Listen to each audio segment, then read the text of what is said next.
Hello and welcome. How are you all doing? Hope you're doing well. Hope you had a fantastic day.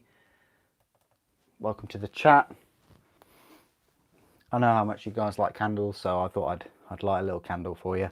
Right, so this will be, well, this might well be your first experience of the unboxing of Be'lakor. I've just now put up a little unboxing for him, so hopefully you'll enjoy this kind of unboxing. So let's turn this down a little bit and we'll get ready to oh, sorry about that. Yeah, what can I put over there? Yeah, probably the War Master, just chonky War Master in the corner. Got a few things going on here. Oh, that's spoilers, isn't it? Spoilers. We better just throw them away. Oh dear. Well, we didn't want you to go all the way down there. Hello everyone. Hello Bob. Hello Kriegsman. Hello Christoph. How are you doing? Hello Arnold. Good evening. Good evening. Right. So, oh, what are these? I need to move these out of the way as well. I don't want to get those confused with anything.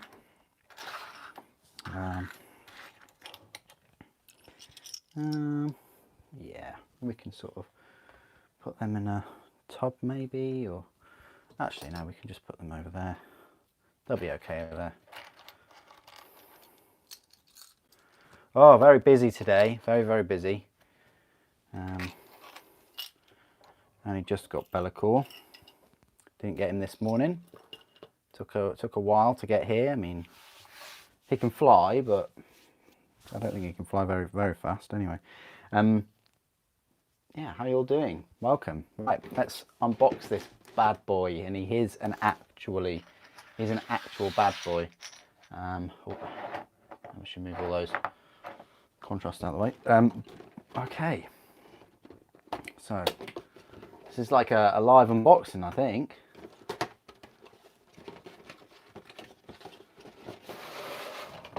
Okay, so this is a guide. There's like an updated manual on the old GW GW web store. I was meaning to say, yeah. There's an updated one because they messed up like one bit. They really did just mess up one bit, just the number of the hand. Anyway, we've got a lot to get through this evening, and I don't want to rush too much. So let's just turn that down like so. Right, I think we're getting there. Right, so yeah, he's a 2 sprue, much like Teclis. He's a 2 sprue. These are the 2 big sprues that he's got, and I think we work on his base first of all. So you do this for both. You can either build him with the Slaves to Darkness Chaos Warrior or the Primaris Lieutenant. It's up to you. I still haven't decided, so most likely I'm going to leave those 3 pieces not glued until one day I just look at him and go, yeah, I might just fancy putting the Slaves to Darkness model on. Anyway, right, let's clip these parts off first of all. So we're looking at 321, which is the largest, this one.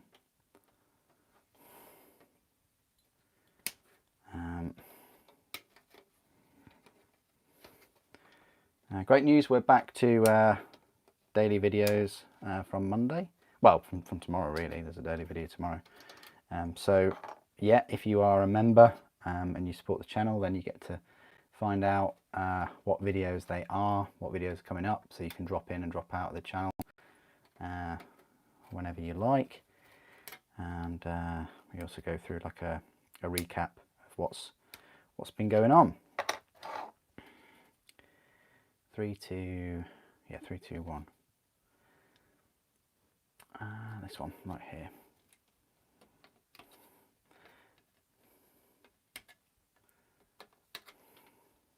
So yeah, please do put in the comments this evening what you're working on. You know, if you were looking for the War Master live streams, they're now available live. I say live, yeah. And there's 3 of them, so that's about 9 hours worth.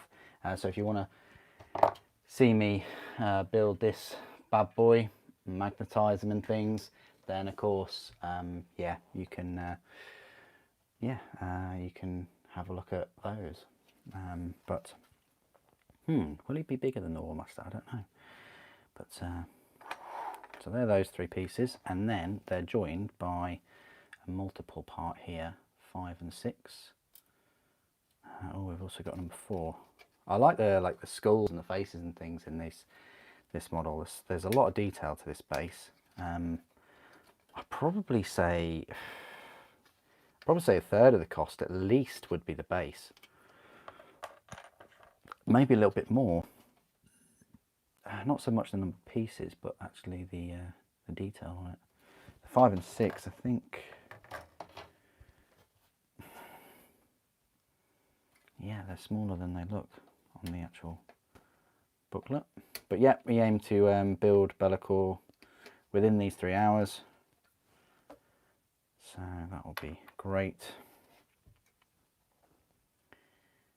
This is number 5. Right here.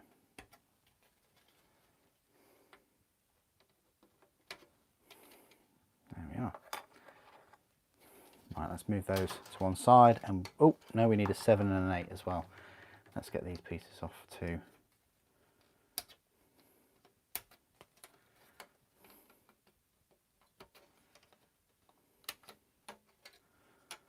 Yep, so that's 8. If you're building Be'lakor right now, or you built him already today, great.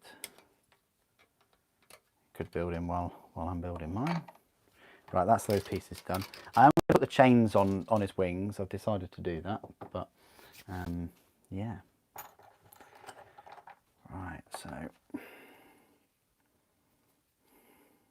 might change this blade because it's getting there, isn't it?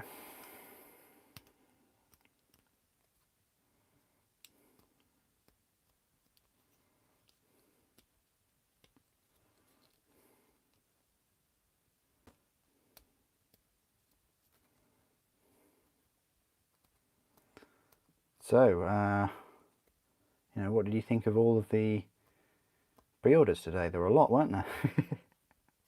Really, I'm enjoying the rest. I'm enjoying the break from them all.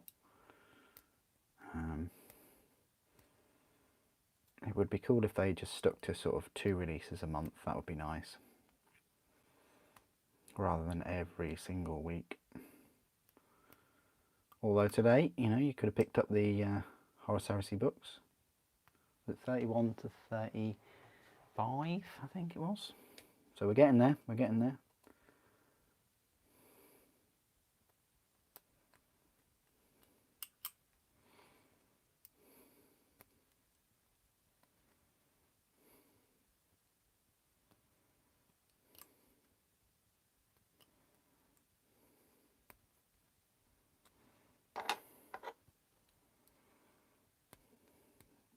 Yeah, if you're wondering where the unboxing video went for this, it is now up, so you know, it's there.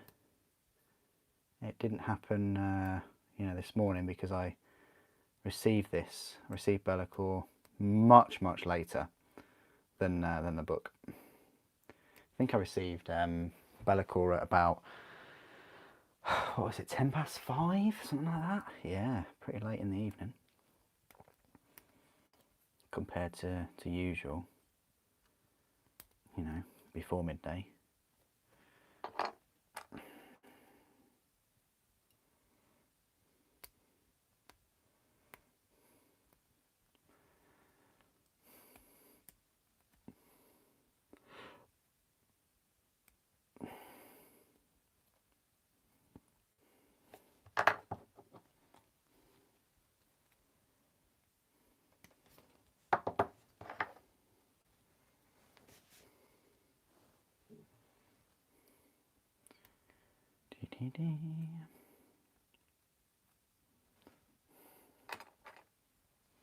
Hello, Evan. How are you doing?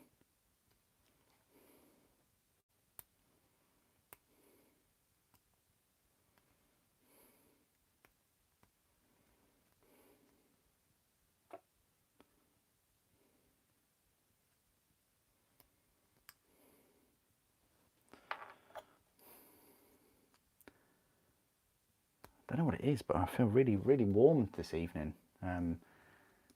Sun's been shining a fair bit today, but yesterday was pretty cold in the evening. Anyway, I hope Sunday's good. Hope tomorrow's a good day for everyone. Whether you're chilling and painting, or just gaming, or you know.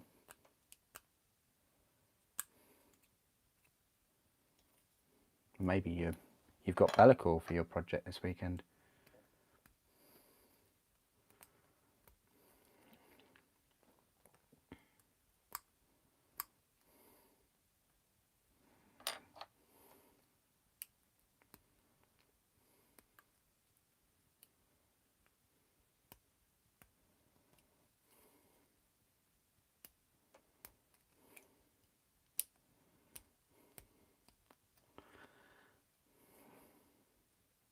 Bit of a shout out to Element Games, who were able to send me my Bellicor, and I've spoke to a few of you in Discord. They were able to ship your Bellicors too, despite Games Workshop having this delayed dispatch thing. You know, there's all kinds of things happening in the world right now. They have specifically said, you know, delayed dispatch. Bellicor is sold out on Games Workshop store. So is the special edition book. But he was available kind of most of the day, and so was the book. They weren't sold out within a few minutes. They were, you know, they're on the site a lot longer than I anticipated.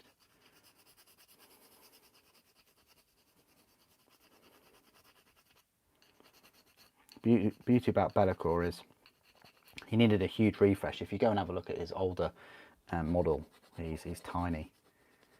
And I used to watch like quite a few battle reports and things, and Chaos players always used to seem to take him. They loved him in 40k as well, because I think he could like cast invisibility or something on himself. You have to help me out with that, guys. I wasn't familiar with him before this model.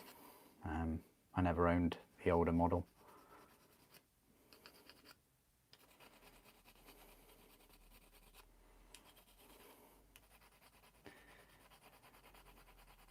Can you imagine if they gave the Nurgle Demon Prince, which I still like? I know that's that Demon Prince is a bit of a Marmite model, but can you imagine if they gave that the plastic treatment? Because I think he's fine cast. I didn't have any problems with the model, but can you imagine how big and bloated he would be with all the detail and things?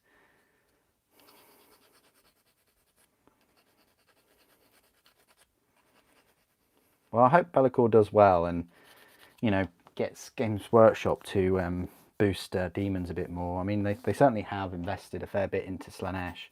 You know, you got second Keeper of Secrets on its way now? You know, like the Peacock. No pun intended there, but yeah, it looks like a fantastic model.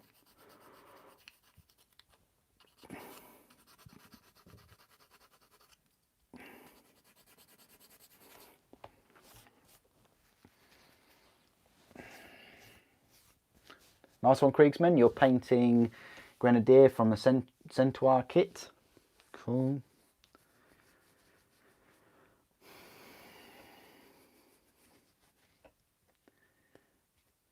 Oh no, Andrew. Oh no. Well, hopefully you'll get some time off soon and you'll be able to, you know, enjoy the weather, enjoy the freedom while we have it. We've always had it. Evening, Explore Norfolk. How are you doing? I saw on the Discord you got some got cheeky Indomitus box set. Please do, if you can. I know you're probably engrossed, but please do share with us all how you've got on with that set today, if at all, or if you just sat down and started it.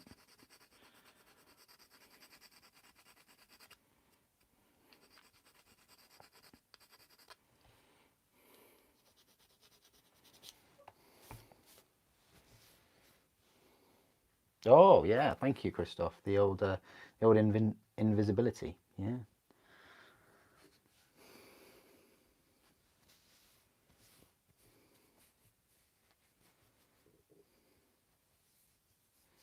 Oh no, Jan. No. Oh no. You got no painting until your paints arrive. Oh, you got to wait a while for your paints. Well.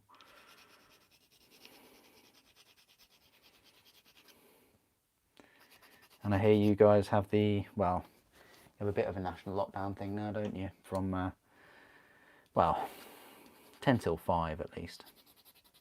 Not too bad. I'm not sure about your non-essential retail and the amount of tests and things you guys have to go through. I guess we can have a chat about it after the stream when I pop into Discord like I usually do, in general chat on a Saturday evening.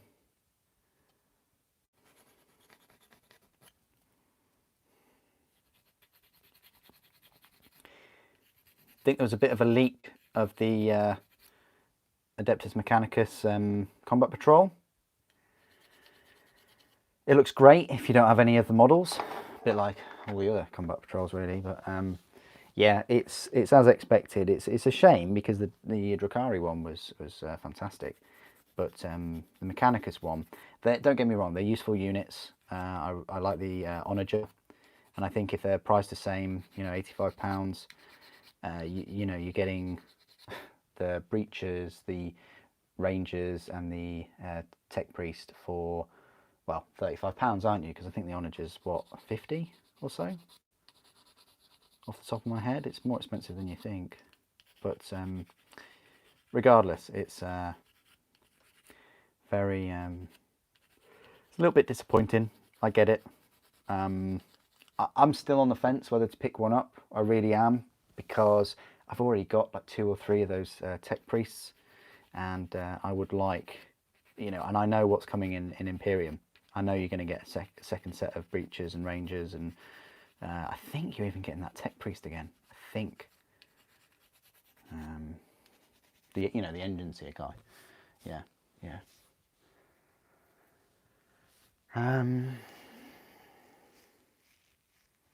Oh, nice one, Explore Norfolk. I did wonder which minis you'd pluck off the sprue first, and that is the a Necrons. So good. I'm sure I mentioned you say something about the Necrons that you like the look of them and things. So. Oh, nice one, Andrew. Nice. Good to be back at work with all your colleagues. All good, isn't it? It's all good. We're getting there.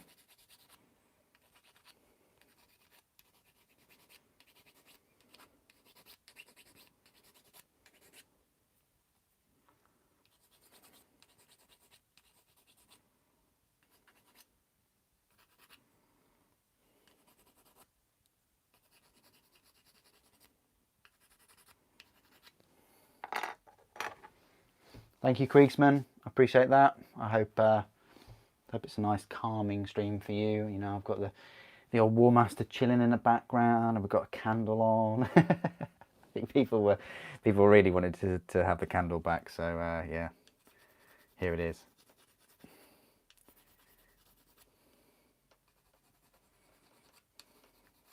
Maybe I should have bought a red candle for Be'lakor, you know. Maybe I'll have a candle in his review, I don't know. We'll see. Yeah, nice chilled out session this evening while you all work on your hobby goodness, whether you're painting Titanicus or even building Titanicus. I haven't even started. You can see it right there, guys. I haven't even started the man nipple. Yeah.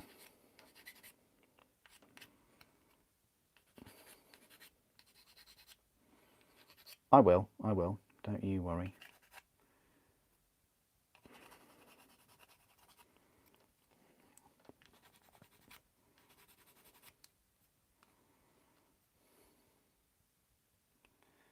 Yeah, really cool kind of crater rock formation that GW have designed here.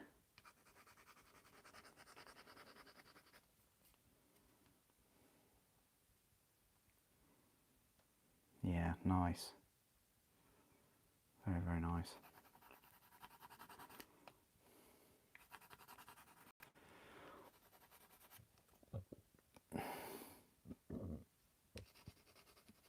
Right. I think what we can do is we can just glue them together.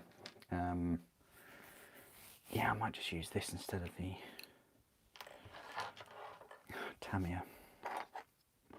Right, how are we slotting this biscuit base together then? I'm thinking like that. Like just.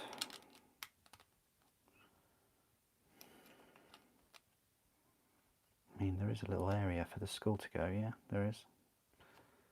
Okay, all right. I see. Okay.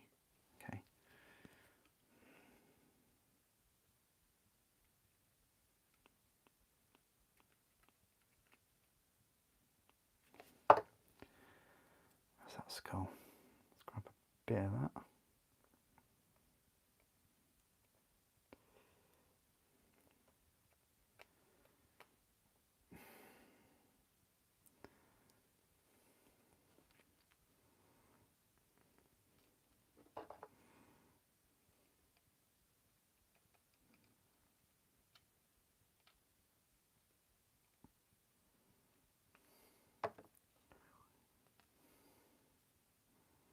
Nice. Let's grab this. I think we're in the same kind of realm with that one. We are indeed.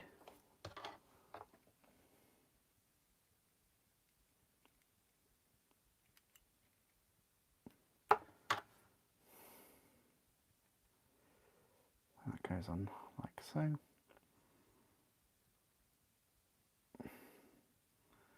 Or it will do when I'm finished with it. Okay. Lovely steps. Could you have something else walking up the steps? I'm not sure. Maybe.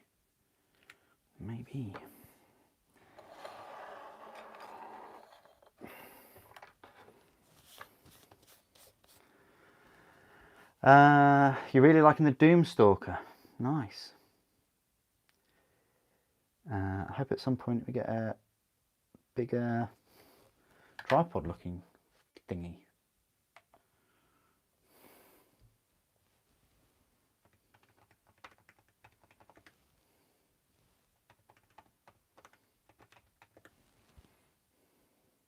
That would be cool. I can't remember reading that you got a Doomstalker, but if you have, yeah, it's cool. It's really, really cool. Oh, it's Plenty. Good evening. How are you doing? I should get one of the special lady scent candles. Yeah, but guys, you can't smell it. You're going to be missing out.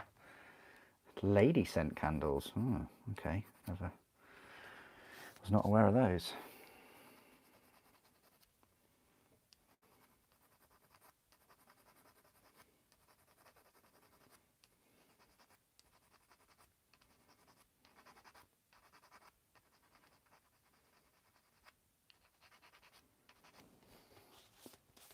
What base am I going to use? I don't know, Reverend. I really don't know.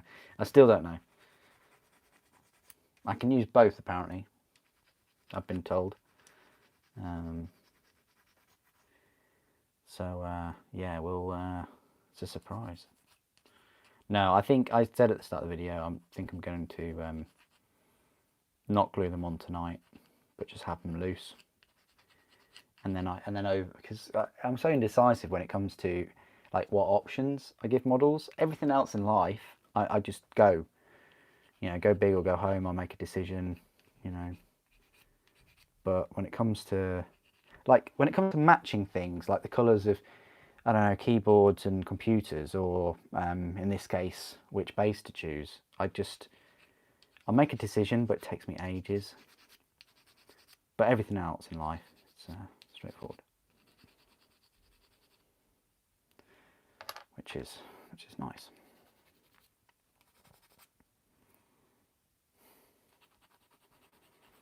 If anybody has received Be'lakor today and has built him and the base, why don't you put down in the comments below what base you used for him? Lieutenant, Slave to Darkness, or just a plane? That would be an interesting little poll to run.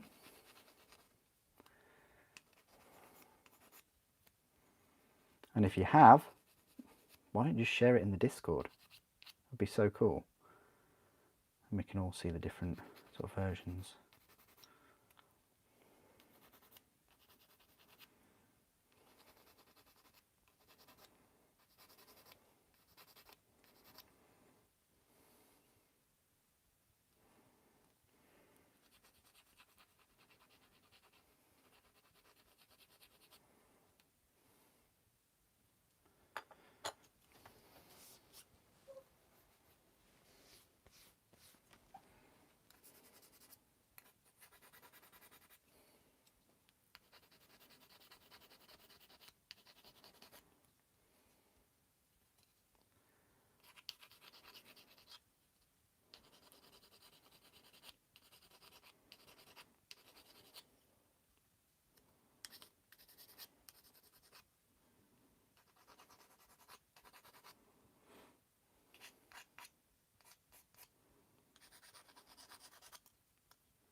I think they've got a really good painting guide as well on the community website.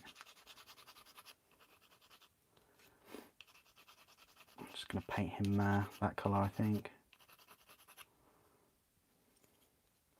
Plenty of greys and dark, dark colours.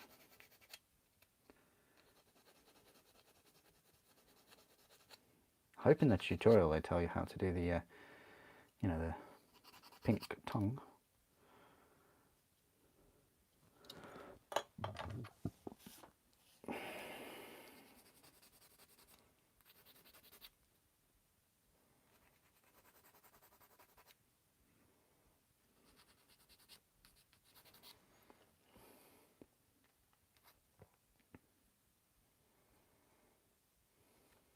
Right, almost finished this base area.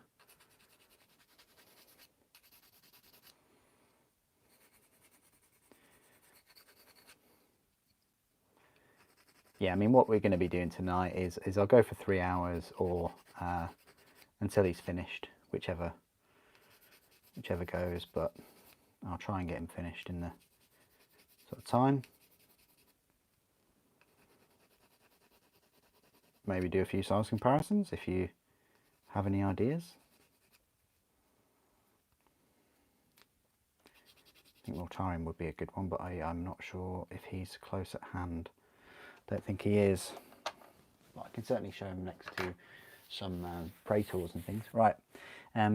Okay, so I believe these two pieces go together. I think that just slots in there.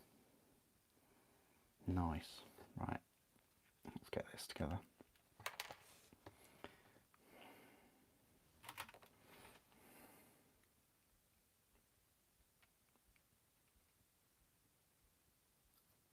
Oops.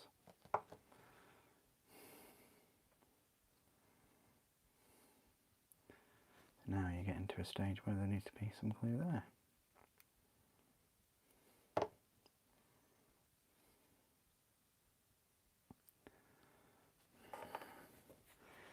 So these two will just join on. Thinking. Wow. Okay. Really? Are we really going to go in there? It wants to.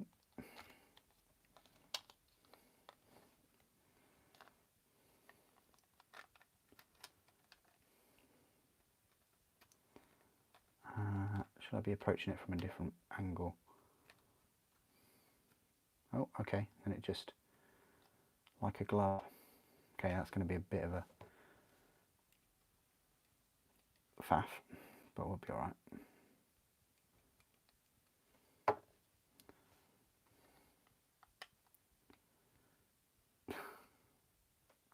Very nice. While we're here, we could do this one. I think this one will just line up with those. Oh, like a glove. Do. There we are.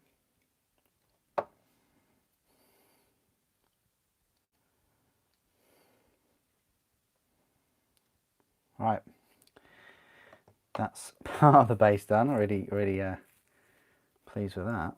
And then you want to turn that around, and we've got this piece here. Slaps on there. Oh, yeah, that's that fits nicely.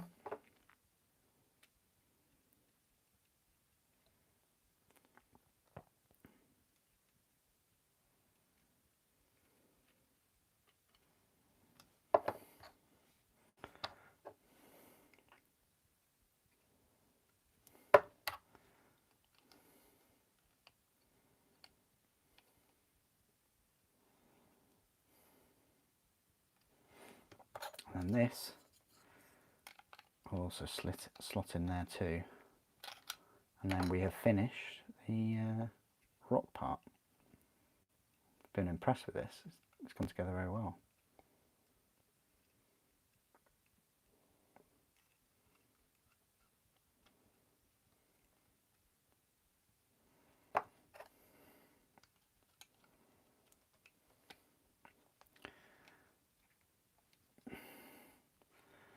It's key that they all kind of complement each other and squish together is the scientific term I'm using right now. Lovely, perfect. I like the look of that. Good. Is this base all cleaned up?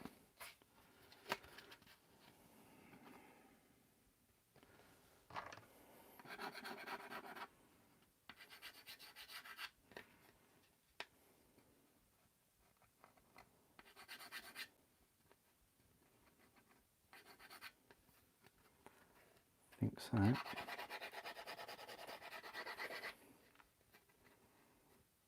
Yeah. Okay, right.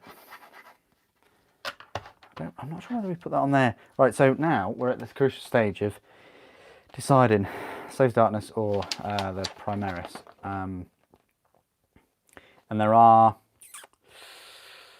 1, 2, 3, 5 for the Chaos, 4 for the Primaris. We'll sort of build both, get them both prepared, but we won't glue them. We'll have a gander at the way they look. Right, so we want 13 and 12. Here they are. 13.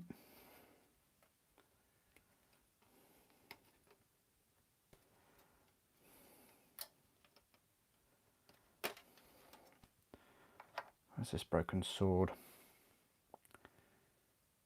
This is on the other sprue, isn't it? God, it certainly is.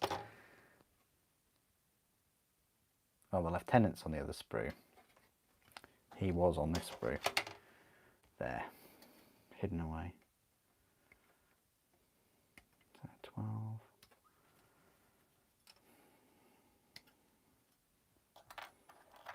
14. Like a wisp of energy. Come on. It's got to be around here somewhere. No, guess it's not. Ah,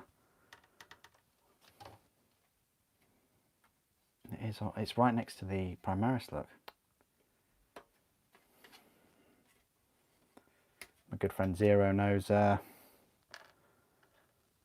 frustrations of having parts on different sprues from a long distance away. That's number 19, but we do need that.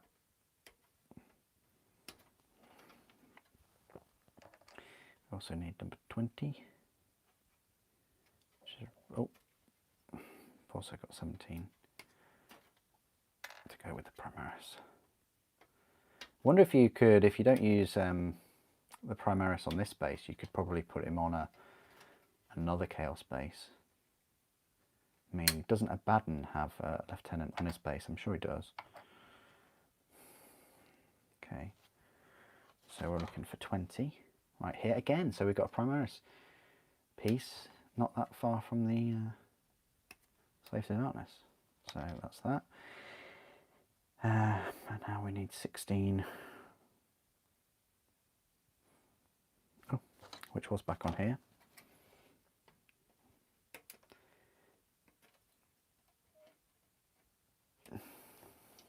So not the most expensive in terms of like sprues.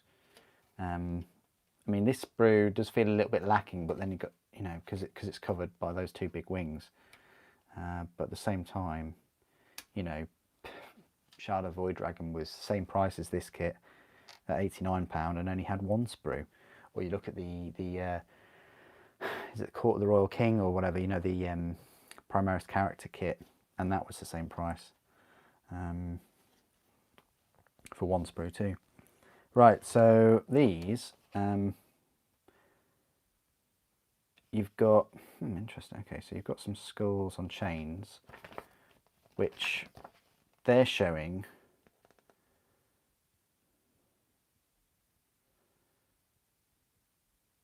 I mean, I'm just going to put them on anyway. I don't think you can.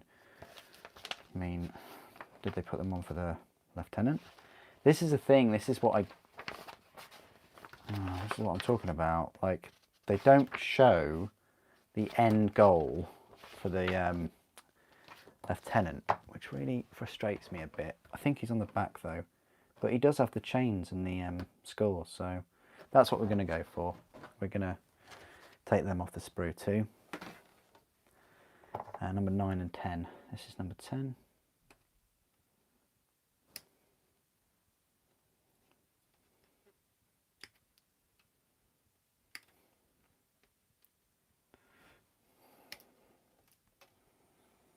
So that goes that way. And number 9 is over here. These look pretty spindly.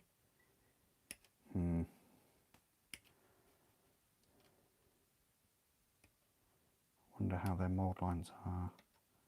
Oh, what's this? Oh, good. Need to take that off, that's flash. That is the longer one. Maybe if you've got like a Chaos Titan and you didn't want to put these on this base, you could always just hang these on the weapons and things. I think that would look cool. Just a little tip. And this thing.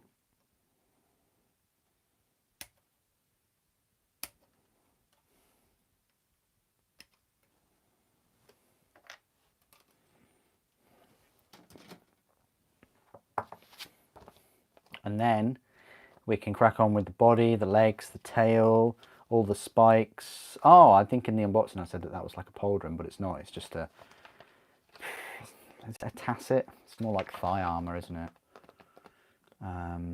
And then we go to the complicated bit that they fluffed up. I'm not going to have him pointing. I'm going to have him with his arm down. I mean, I like the pointing one. Don't get me wrong. It's a nice nod and a homage to you know, his previous iteration.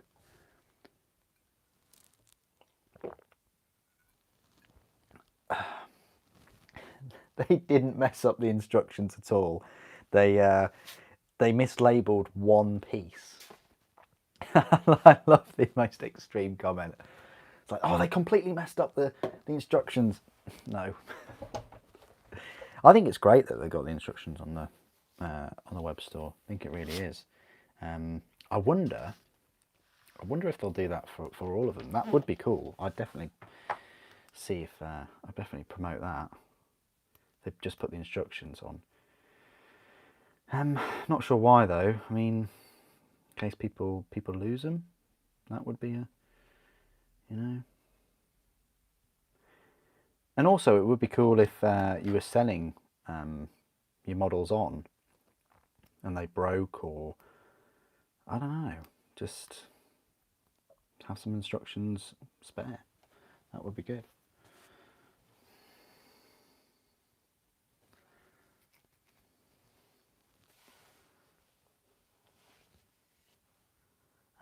Just to confirm the part numbers, steps 5, 6, 7, 8. 5, 6, I don't know what you mean about 5, 6, 7, 8, but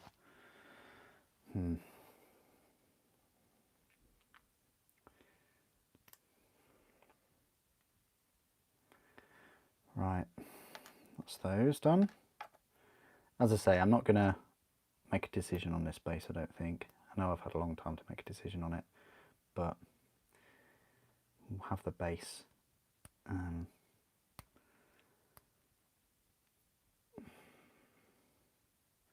Free at the moment. Free for me to decide. I mean, it kind of makes sense for me to have him with the Primaris. It does, it really does, because, you know, Age of Sigmar, I've got Slaves to Darkness, but I haven't got that many.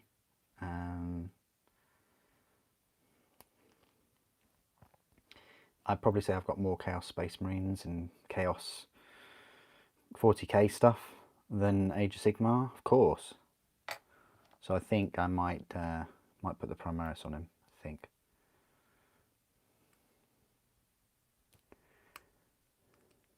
You know, I'm not building up an Age of Sigmar army right now that's to do with Slaves to Darkness or demons. You know, I'm happy with the way Nurgle are going and Glockkin. No, I haven't started Glockkin, but you know what I mean. I've got a few Nurgle units. So,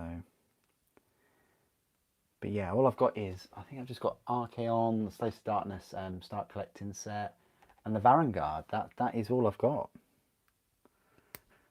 Oh, actually, sorry, tell a lie. I've got a couple of the war bands. I recently completed the... Where are they? Oh yeah, I recently completed these dudes. Maybe I should put these on the front. So I've got the Sorcerer. He looks really cool. Oh, so cool, aren't they? Whoops. And then I've got this knight. He's a knight. I say knight. He's a warrior, isn't he? Then this one. Pretty awesome. And then the last one. Where is she? Where is she? Female warrior. Right here with the mace and shield. Really sort of aggressive shield, isn't it? But yeah. Anyway, yeah, maybe they can just go around there. So yeah, he would fit well with them. Look and feel with all the you know, chaosy armor and things, and but it would be cool to use him in the Word Bearers force.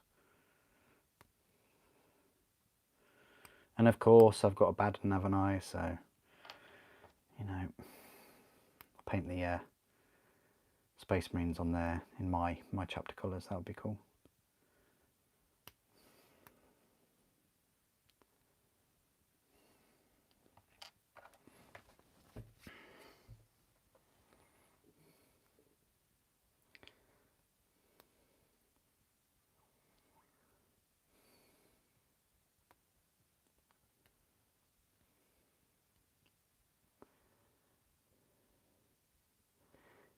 yeah, this model came out of left field for me.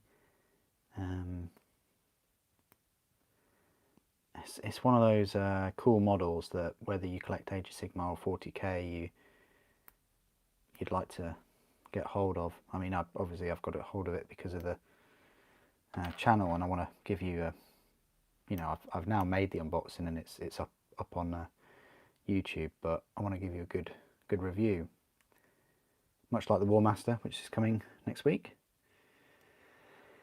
You know, I think with a discount, how much is he? About 70 or so? Yeah, about 70 or so. The you know, Bellicor. So he's still a hefty chunk of money.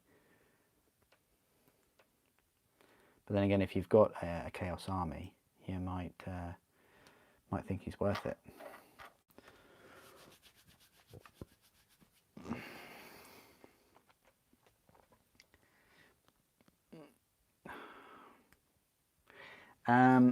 Is there any 40k base detail besides the dead guy? Base detail.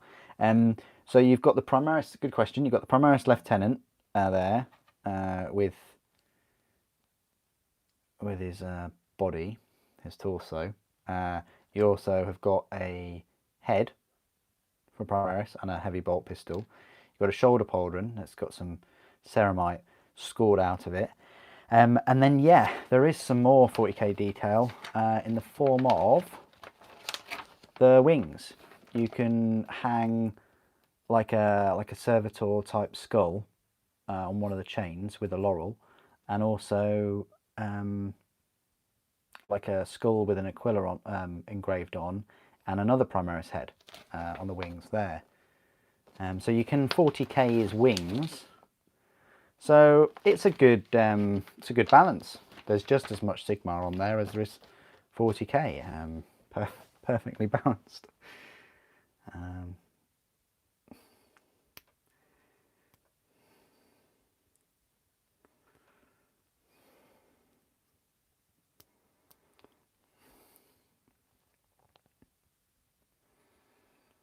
So I think that's Chaos Warrior, isn't it?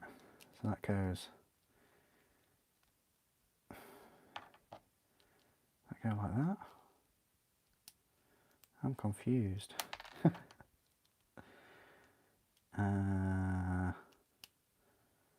Guess that kind of. Trying to work this out. So that would go over the top. So that would go there at an angle, and then that would go. Oh, is it going that way? Towards the sword. The sword is huge. I'm going to do a comparison with the lion's sword. Yeah, wow, that's cool. Oh, don't drop it, don't drop it. Yeah, done the skulls. Did we do this? Nope. Yeah, we did. Sorry guys, got a bit distracted there.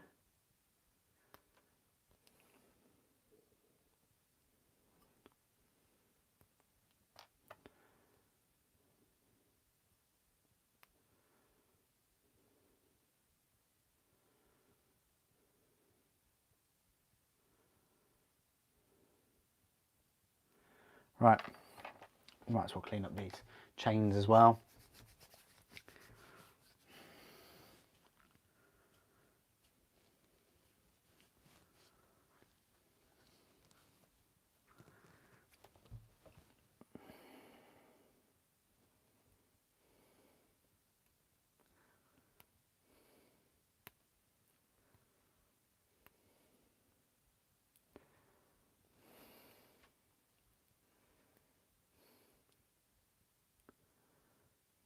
Okay.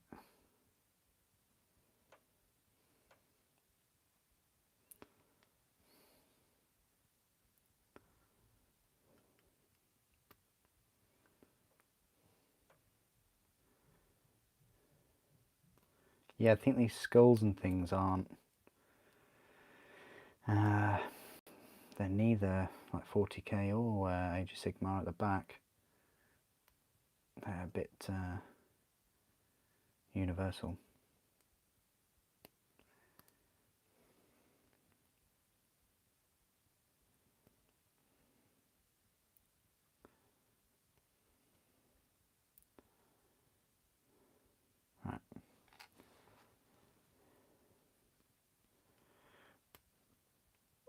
Right. Again, they're a bit fiddly though.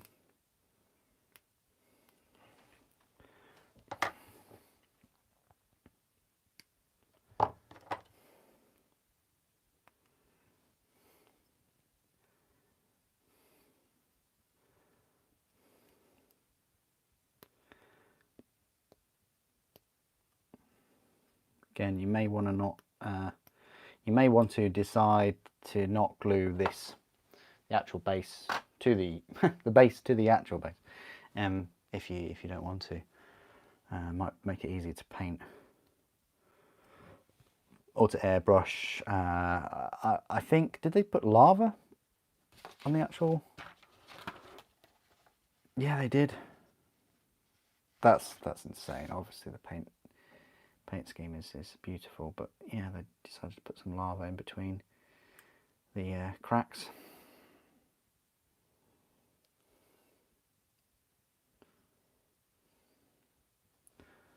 So one thing I'd like to do with bases is realistic lava, but also water. Right, so I think we're just gonna tidy these up, glue that on, and then leave them separate. This will go on regardless, so we might as well just clean this up. There's usually a mould line that runs along the inside of a circle on any plastic part, my experience.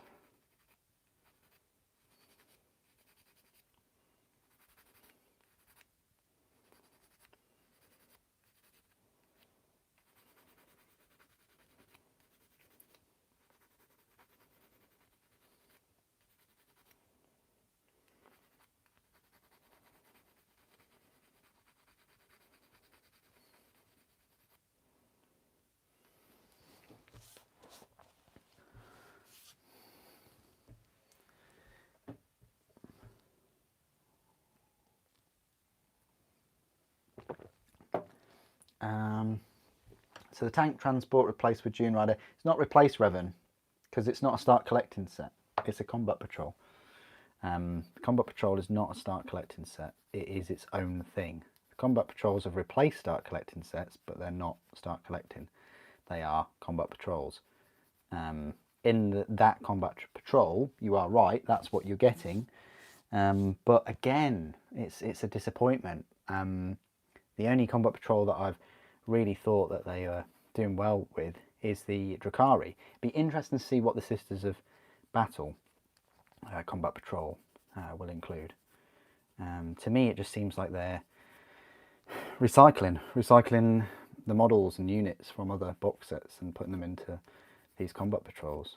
I mean, the start collecting sets, they didn't feel like that. Sometimes they had some new miniatures in, you know, whereas these ones are, yeah, lackluster is the word I'd use. They could do so much more, but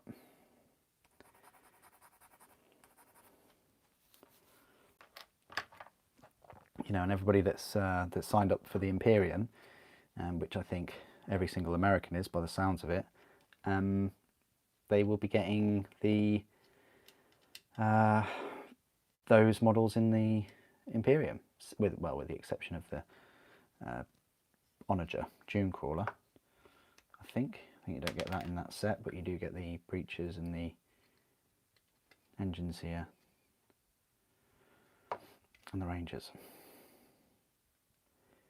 I mean, I think I've only got one unit of Rangers, to be fair.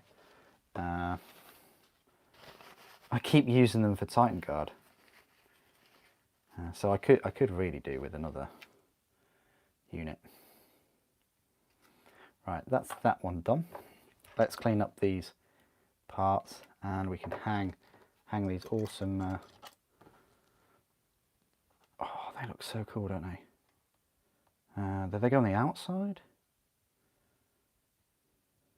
Wait a minute, I think they do. Oh, that's going to be so cool when that, so that, oh, that's amazing how they've, yeah, I like that. That's pretty cool. So they've put the skulls on the outside with the parts of the rock integrated well. I like that. That's fantastic. And then this, they want you to put these on the inside. Likewise. Oh, again. I should rename this one as fits like a glove. I think these this kit so far. Very impressed with the tolerances. The instructions are wrong. You have to download a PDF from Warhammer Community. No, they're not wrong. There's one piece that they've mislabeled. Jesus. Anyway.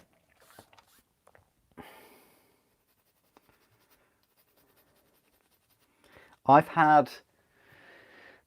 think I've had 3 plastic kits. I think the Silent King had a wrong number. And there's been a couple more.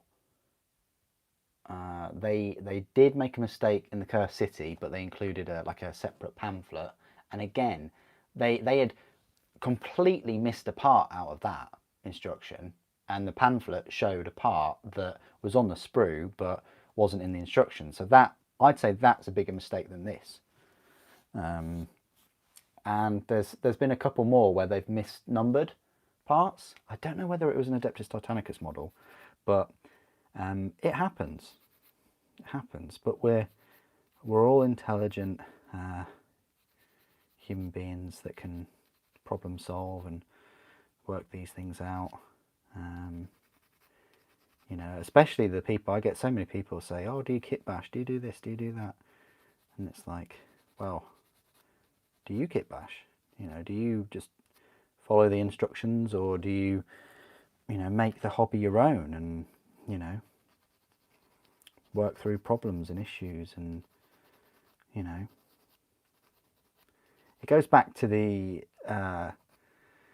Forge World models and how there's a lot of preparation involved in them, and I don't think people are willing to do it.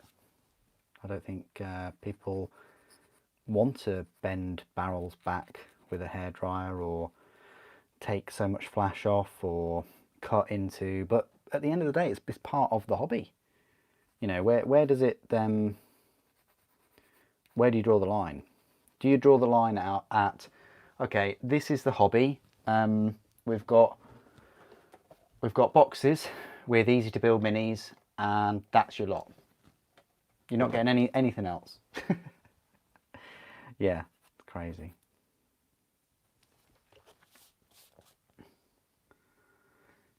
Well played, Dean. Yeah, well said. On the Centurion, this is the thing.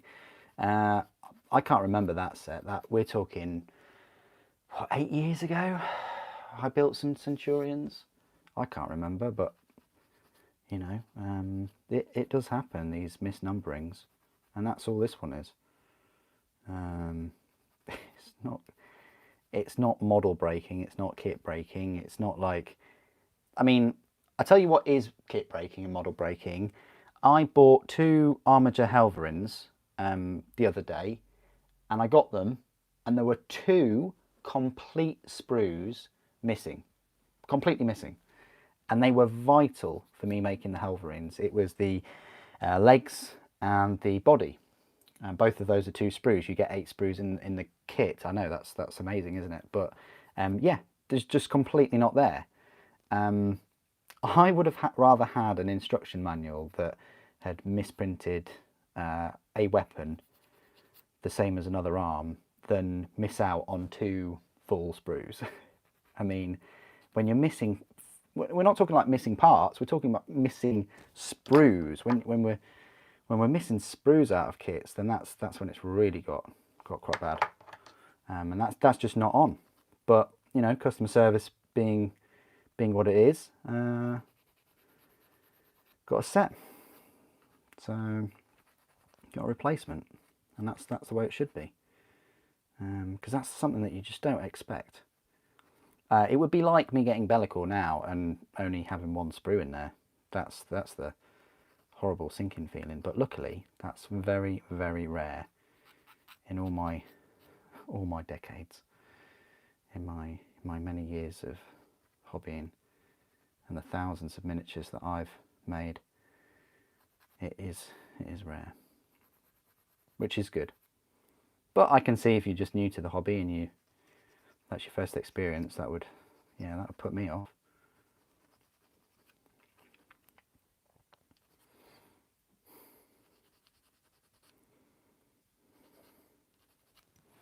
Anyway, it's my little rant over, I guess.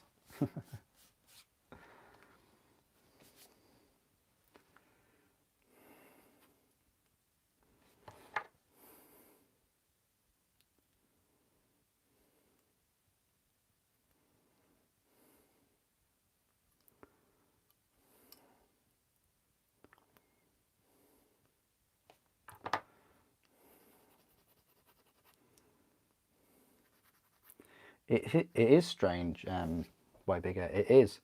But do they, what are you talking about? Are you talking about them weighing like 100 units? Or are you talking about them weighing every single box? I mean, I just don't think they've got the capacity to weigh every single box that goes out their door. You know. So I'd love to go into their factory and their warehouse and things and be really nosy. I really would, but I think that would only happen if I got a job there and they'd see me come in. No Super Saiyans allowed. Could reveal all our secrets to the community.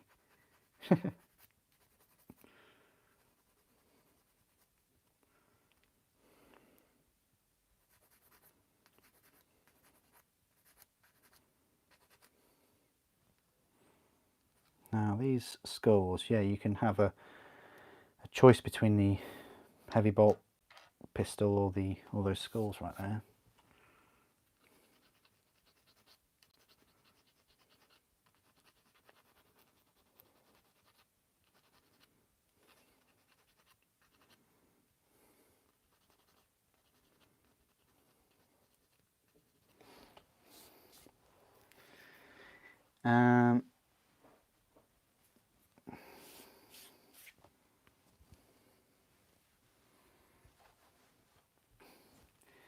Good point, Explore Norfolk. Good point.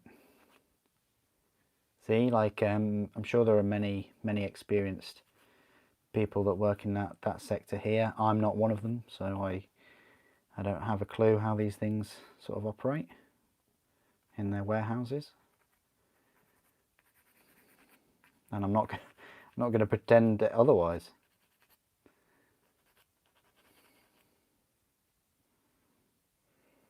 What I do know is that they do ship many thousands of kits all around the world. You know, the logistics of that, and they've been doing it for quite a few years.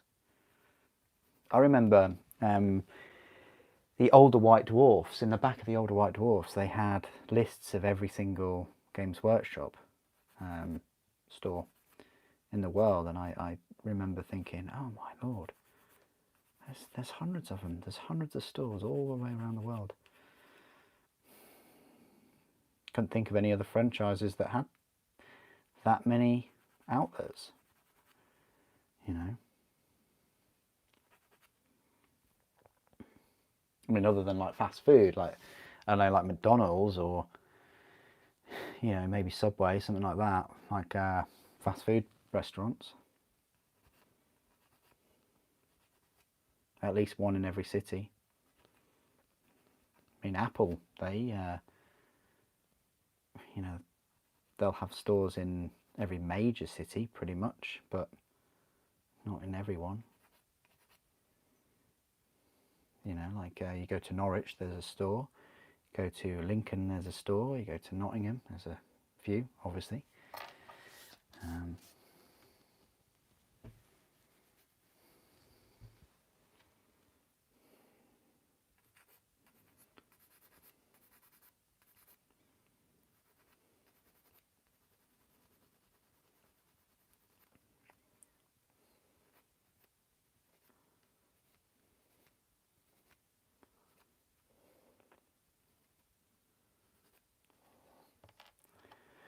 We will drill out this this hole for this heavy bolt pistol.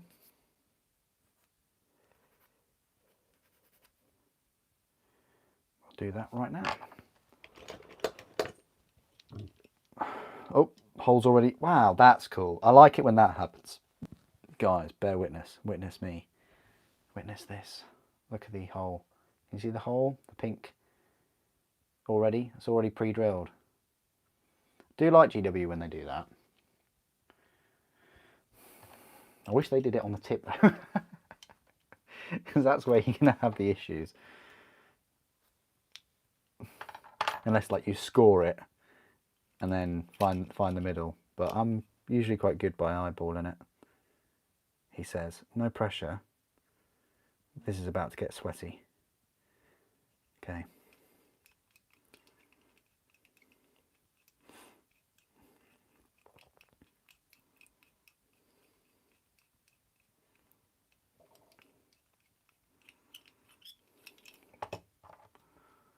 It's good enough for me.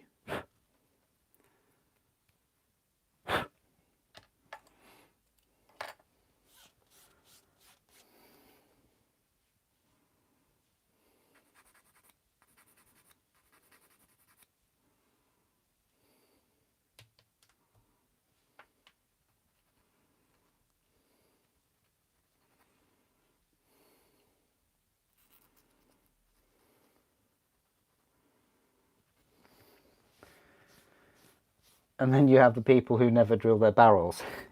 What, you mean like Games Workshop? They don't drill their barrels. It's hilarious on some of the kits. I mean, those cannons there look amazing with the little drill that I've put in them. But and the mortars look good too. But yeah, there's quite a few models out there that GW produce that they just have not drilled the barrels. Drill your barrels, guys. You know, when I first started, I think the first, I think 10 Space Marines I made or so, I just painted a circle.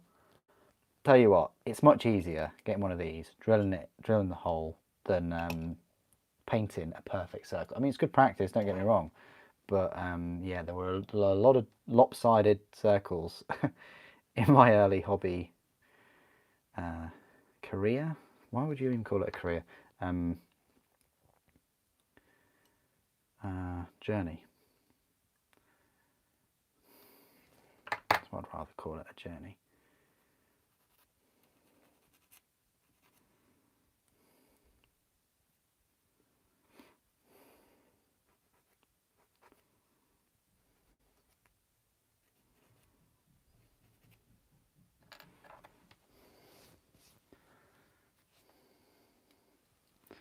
Oh yeah, mold lines. That's another thing.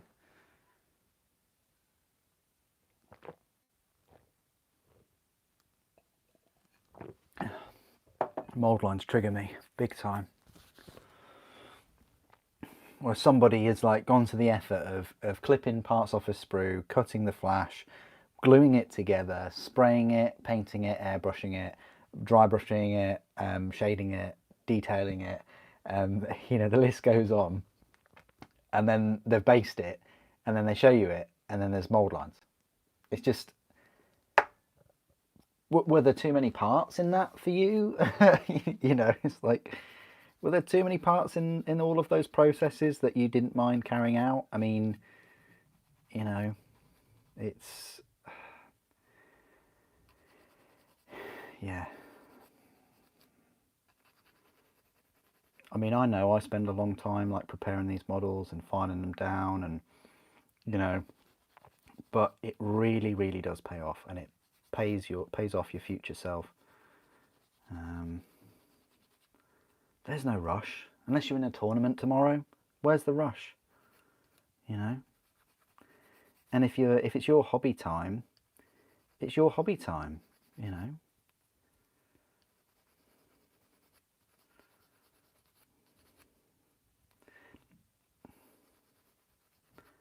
I've rushed a couple of times in my life, and I've always made mistakes. I've messed a kit up with glue. I've forgot mold lines. You know.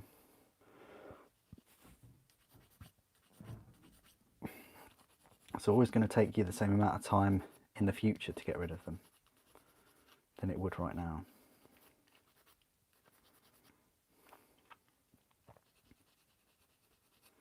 But the difference is you'll be happier with them right now. Anyway, I'm just chewing fat.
Oh no, yeah, that must suck. That must really suck. Yeah, see a mold line that's now completely inaccessible. Yeah, yeah. Am I considering an airbrush? I would like an airbrush, yeah, but yeah, you've seen the channel. You've seen how much I've got for the channel over the past 4 weeks. Yeah, I would like one at some point, but you know how aggressive Games Workshop's releases have been. So not right now. And again, there's no rush for me to paint the models, let alone airbrush them, because they're only going to go back in a box. So airbrush or no airbrush, there's no you know, there's no pressing matter for me to get anything painted. I just try and enjoy it. You know, I don't get much time to do the hobby stuff, such as the painting. I'm usually building the models for the channel. Like I'm building Bellicor right now, so that I can do a review on him. If I didn't have to build him for the review, would I be painting tonight? I'll probably be doing something else. I might be painting the Adeptus Titanicus. I've really enjoyed them.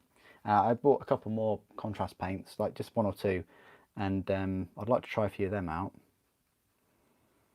But yeah, I'd just be, you know, relaxing and working on other things other than Bellicor.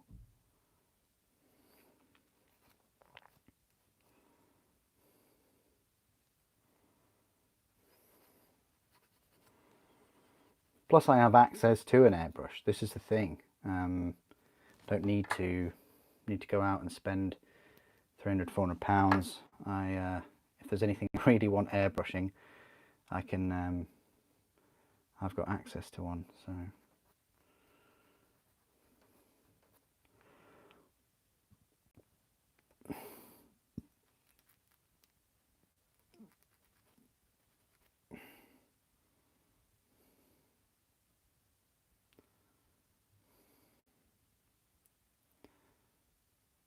Right, I like these skulls, I like where they've gone.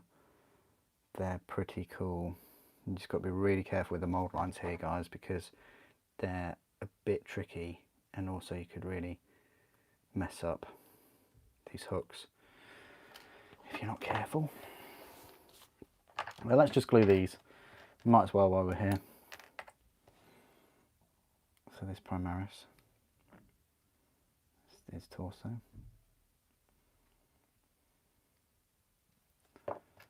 Just go on, slot on like so.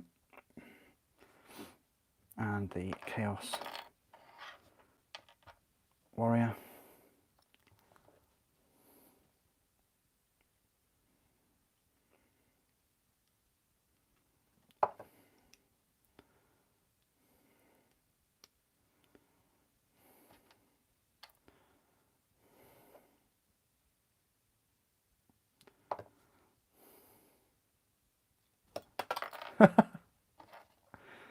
Oh, I do have a bit of fun with these, don't I? Okay. You will go in there, and you will fix together. I believe it will be so. So yeah. Oh, okay. So you can have him just chilling out on the steps. Where exactly does he go? There's some kind of nice area where he will. I think it's one more step up. Oh wow, he just slots in. Oh, that's beautiful, isn't it? But there's enough detail so that you don't have to. He'll cover up a skull if you don't want to put him on there. But so there you go. There's the Primaris Lieutenant. Or, wait, calm down there, son. Calm down, son. You want some? You want some? Oh, oh. Does he go? Oh, he's perfect. He slots on there too. Again, I would probably suggest you don't glue them anyway, just for painting, so that you can get all of the, you know, that area done, because it's going to be an absolute pain to paint inside there and to get it all matching. And then, you know, once you've painted this dude, you can then just glue him on and it'll be seamless. It really will. But yeah, that's just my tip, I guess. Right, let's clean this up and put them on. Just gonna do something, bear with me.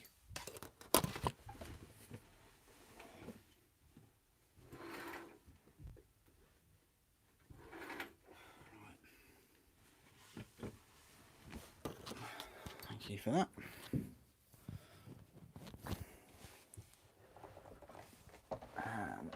Am I using the Citadel files to get rid of the mold line? Yes, I am. Yep.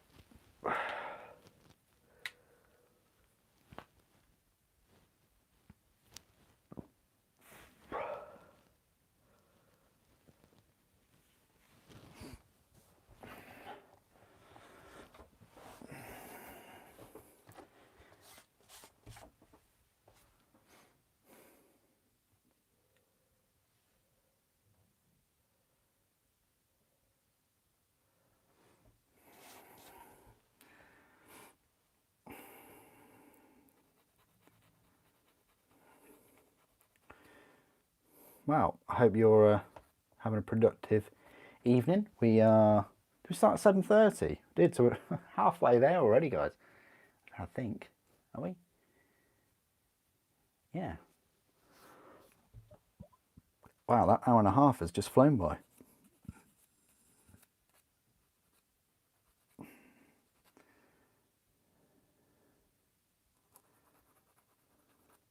guess it's because I've been talking a lot, which is what happens when I read comments.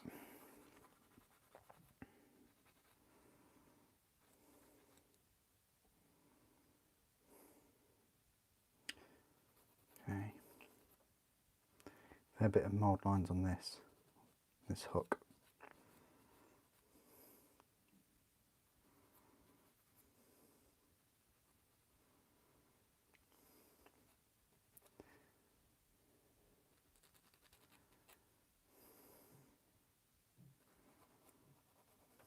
Yeah, I only hope that GW refresh a load of the other demon models. I thought they were going to with some of the Forge World demon brutes. I had high hopes for the demon range from Forge World after book 8, is it? But it never came to fruition. Sadly.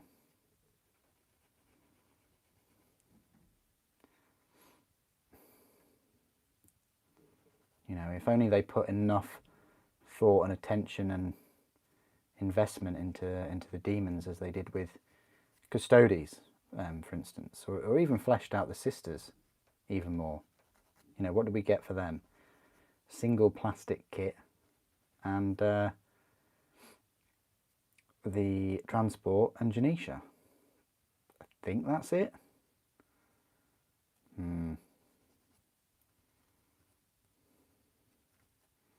Would have been cool to have a few of the other heroes. We did get what's her name? Not Valerian. I've forgotten her name. Valerian? Can't remember already. Been a year. What a year.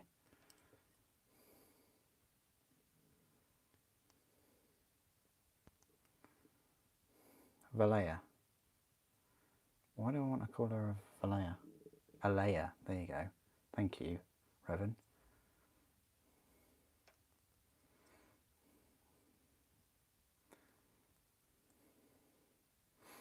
And she was in plastic.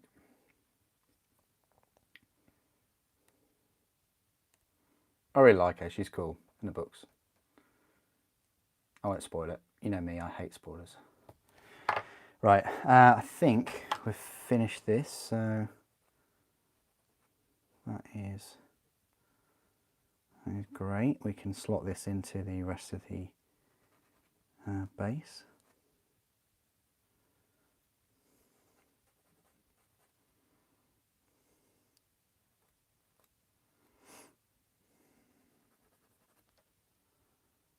Okay, right, yeah, let's slot these in.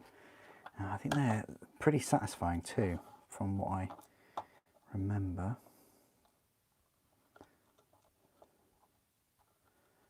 That's if I didn't put them...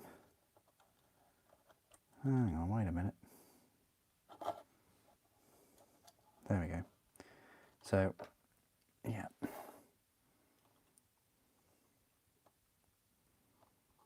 We're just going to do that, I think. Cap them off.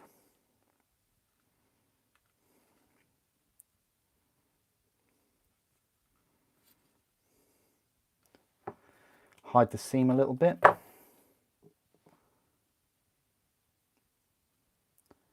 Yeah, I'll put this one on.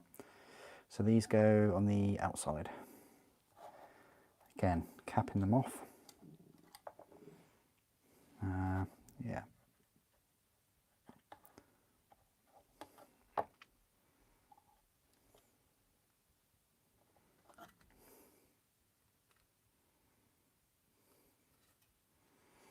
Fantastic. So these are all kind of not glued there, ready to be put on there if and when. I might just glue that on there right now, but I'd like to know where Be'lakor will be. I mean, clearly he's going to be right there, so shouldn't really have any issues. So that's what we'll do right now.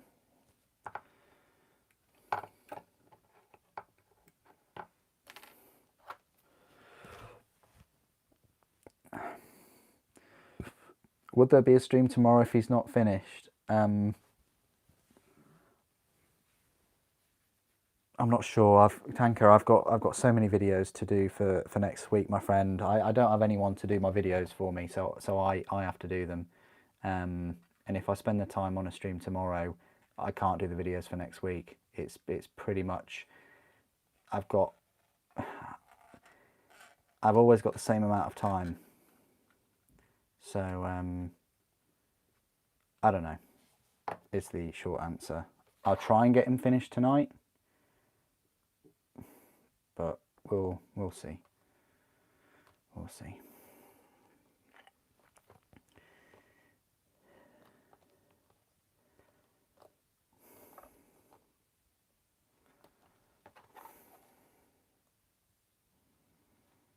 Right. So that is him on that base, or the base on the base, should I say? So that'll be fine. We'll move them out of the way, and we'll work on his body now. So.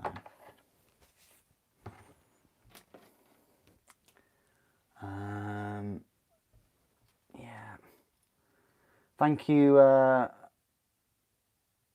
want to say Michelle, but it's Michael. Thank you. Appreciate that. You're very welcome. Thank you for the kind words.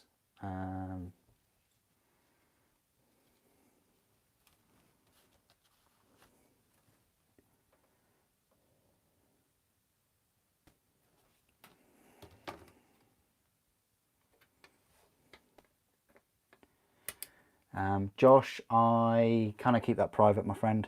You know, there's no need for you to know, for anyone to know really, and it doesn't make a difference. Oh, sorry, I was looking at some other comments as well.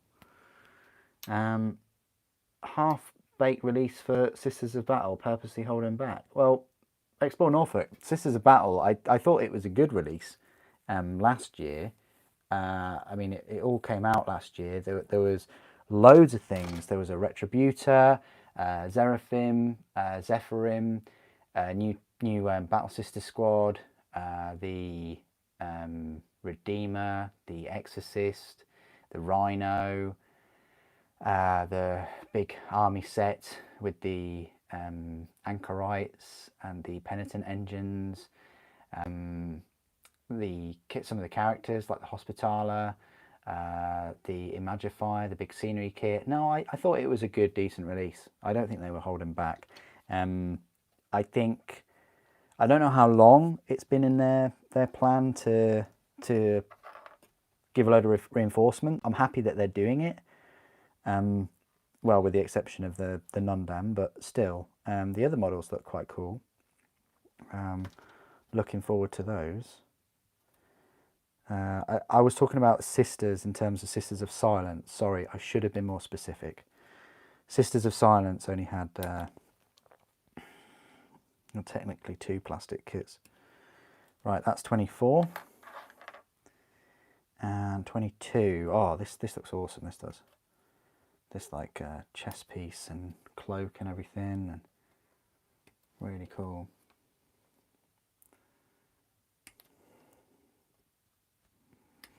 Right, so that's that. Right.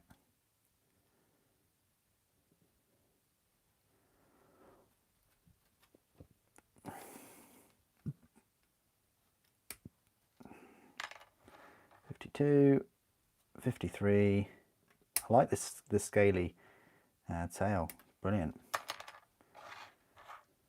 With all the armor plating.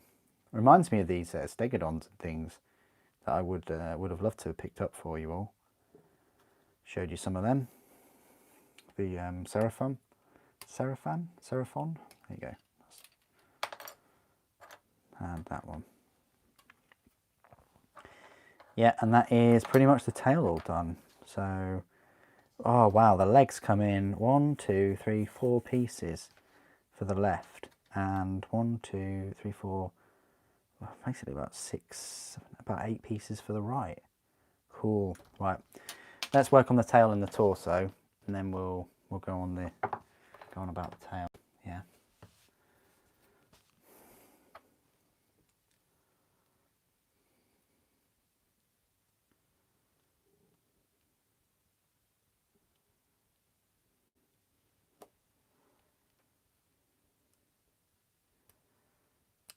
Yeah, I'd like to see more Sisters of Silence models, big time. From reading the books, at least the Horus Heresy books, the Siege of Terror books, they could do some more.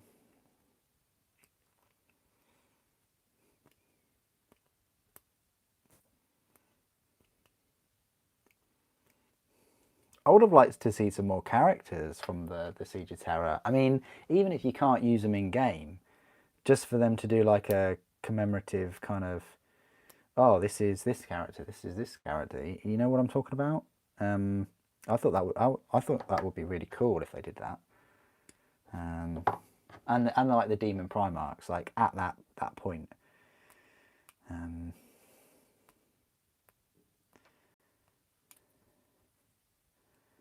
Again, that's why I'm really puzzled. You know, they make such a big deal about, oh, this is amazing. There's 8 books to capsulate the Siege of Terror, and it's like, all right, well, I know you released some models before for Horus Heresy, but you know, could you not do some for Siege of Terror, please? I don't know. Maybe we will get them. To be fair, we have quite a few of them that take part anyway, so, you know.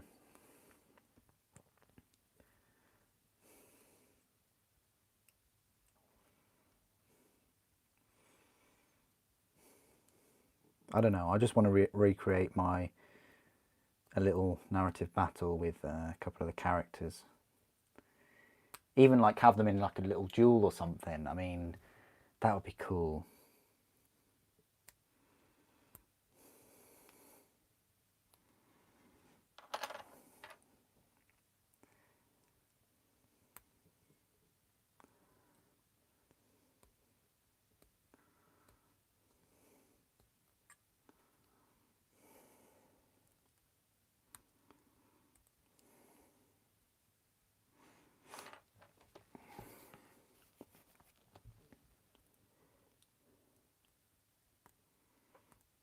Yeah, like another Burning of Prospero, something like that, yeah. Or Betrayal at Calth, or, you know, but a Siege of Terror set.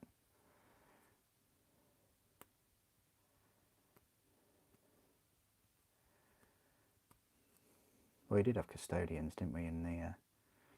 Did we have Custodians in one of them? Was it Prospero? Can't remember, you know. It's been so long. In fact, 4 years, hasn't it?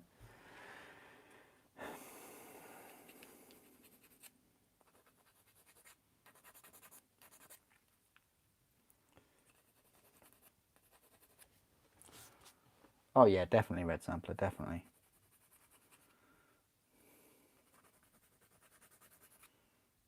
I think nowadays though, people will be moaning that the Astartes are too small though, comparing them to Primaris. I think we've been indoctrinated with Primaris sized Space Marines for so long that, you know,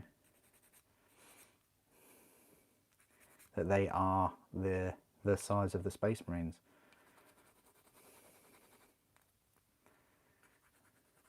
Having said that, you know, when was the last time GW ever brought out like normal size Space Marines, other than like the event ones, like you know, the Chaplain and things, which are in Terminator armor, so they're a little bit more, say, forgivable for people. They still release normal size Space Marines for Horus Heresy, and so they should.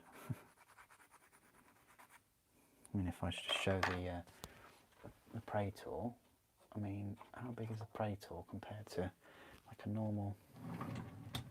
It's like one of my favourite minis at the moment. Oh, crikey! Whoops, Heresy. That was the wrong one. Yeah, basically same size. Fantastic, absolutely fantastic. And if they get the proportions right, they look really, really cool. But yeah. Anyway, that's another topic, isn't it? Another story for everyone. It had the custodes, yeah.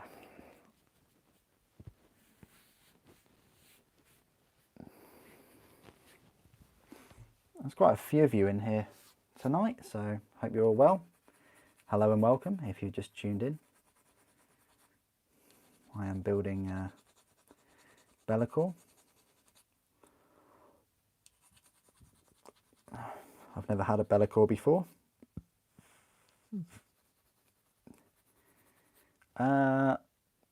Not my first Demon Prince. I think my first one was the Nurgle one.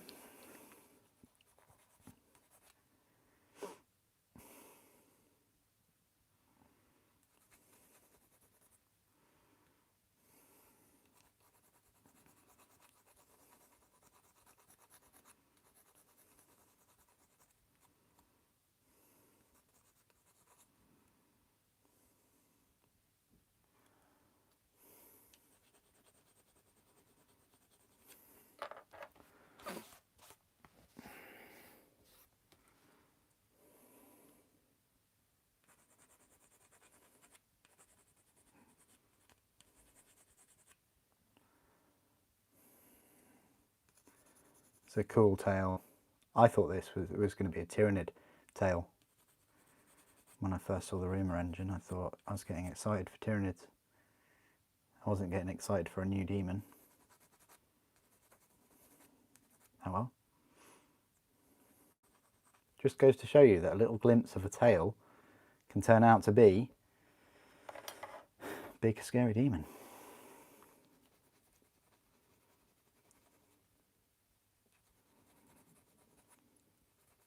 Imagine if that was in one of the rumour engines, one of the like a little picture of one of the demon Primarchs. That would be cool, wouldn't it, if they just teased us with that.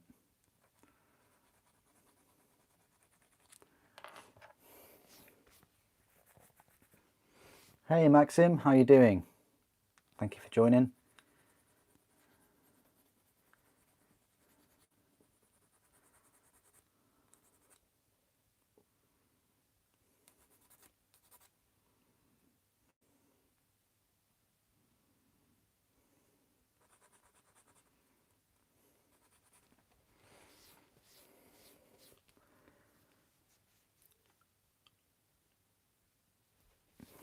Yeah, some new nids would be good. We got Orcs next though. Wonder if we'll get Eldar afterwards, or whether we'll get nids, or I mean, at this point, I think people are giving up on Imperial Guard, aren't they?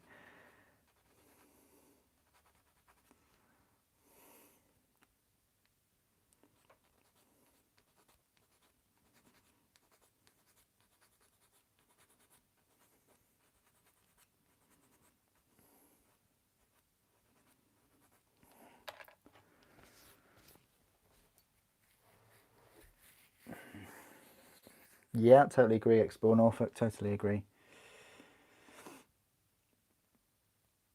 That would be cool.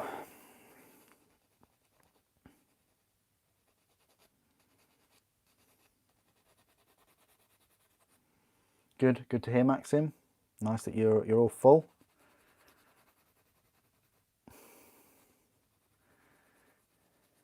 I was able to make some dinner in the end, so I am literally full of beans. Oh dear. It's the only thing I can afford nowadays.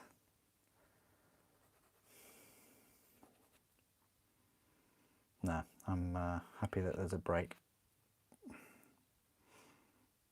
Even for a couple of weeks, because you just know that Games Workshop are just going to throw all of those sisters at everyone and say, there you go.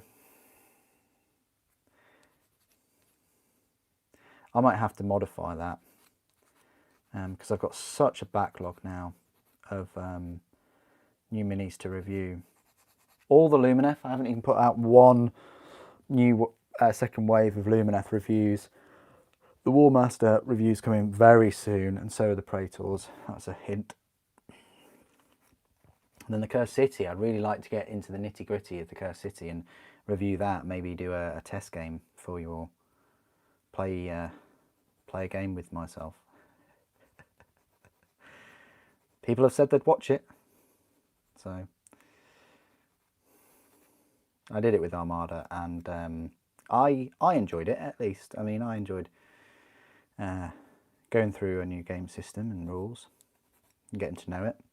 And it's helped all the other unboxings and reviews of those models. So anyway, I'm just going off on one again. So let me glue his torso on, like so.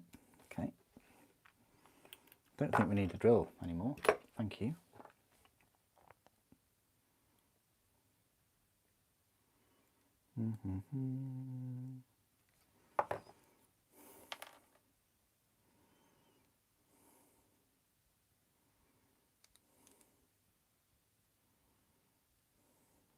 Oh, perfect. And glue his little tail thing on. Oh, right, okay, so you're going like that way, do you? I'm currently gluing Be'lakor's bum.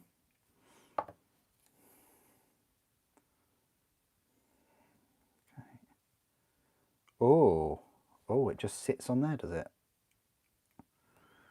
That's an interesting way of putting that together then.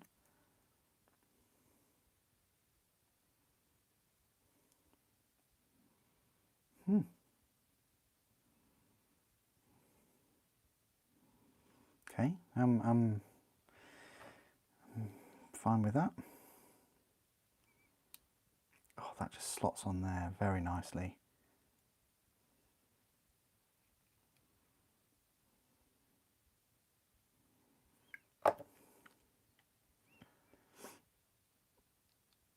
Yep. Oh, I think we had to have glued it on beforehand, but we might be able to get away with it. Let's see if we can get away with this. Just gluing the inside, around the inside.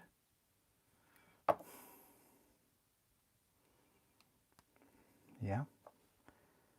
I like the way they've done this tail. I hope this is a nod of things to come with Tyranids and things. It's very satisfying.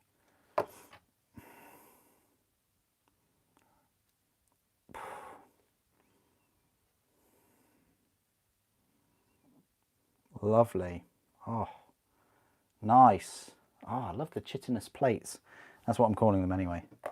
Right, legs. Let's get his legs, because he has not skipped leg day, this guy. He has been squats, 1,000 squats a morning, I think, this guy. Right, left leg, 33.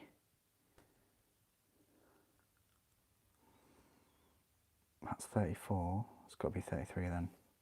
Only 2 legs. Okay, 34.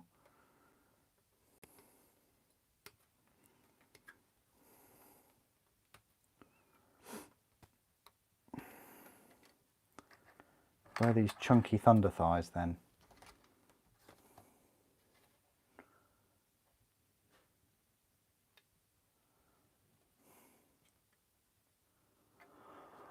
I thought that they were there.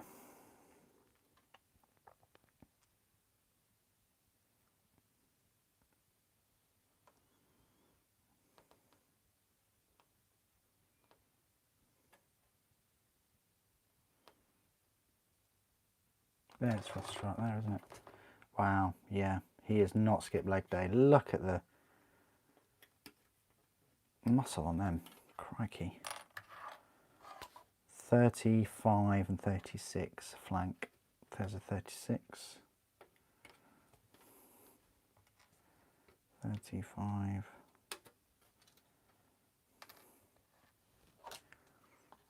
Right, and then 25 this spot.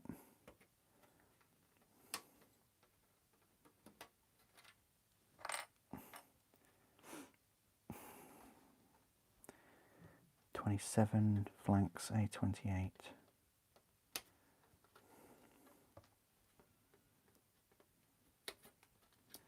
Let me just need the 26 right here. It's a big old leg.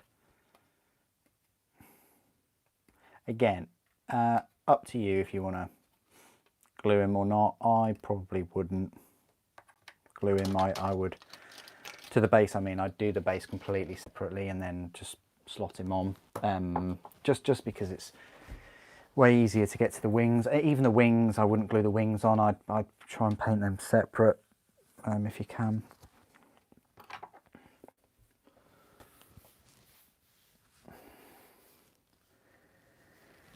I can afford beans. Liquid cake, yes, sounds good.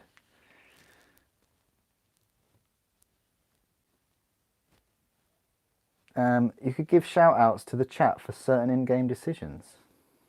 Okay, yeah, that's good out to plenty. I never thought about that. What, so you're saying like me have like a demo game and interact with you guys?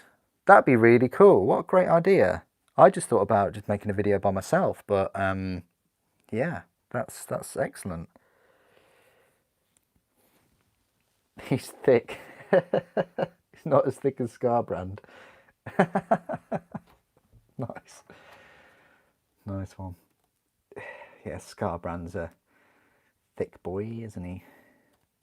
But then again, all those corn boys are, you know, surely they are the thickest. You know, not including like Nurgle. They are hench as, because they're just angry. They're just fueled rage all the time. Just want to fight all of the time. Fight each other, fine. You know. Whereas Be'lakor is probably a little bit more chilled, maybe. Only a little. But yeah, looking forward to reading his book and find a bit more about him.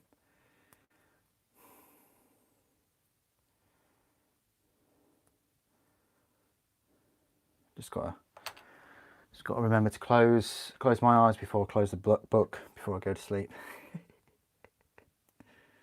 Otherwise, he'll quickly become my sleep paralysis demon. Yeah.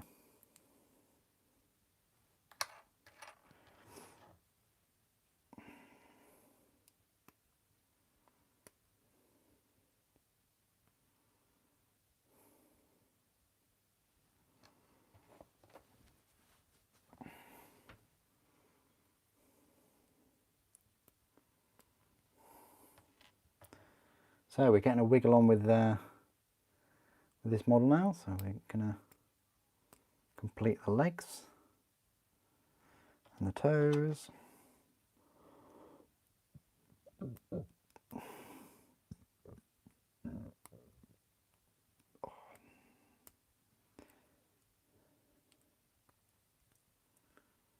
All right.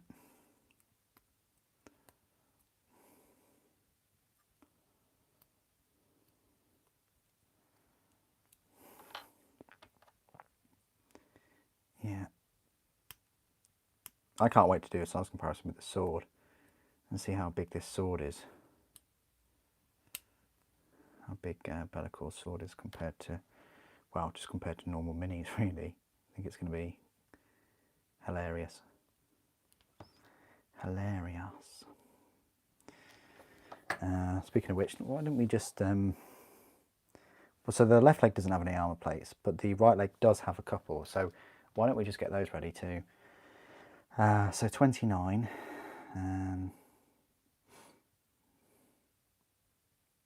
Which I don't think is on here. I think it's on this one. Yeah, here it is.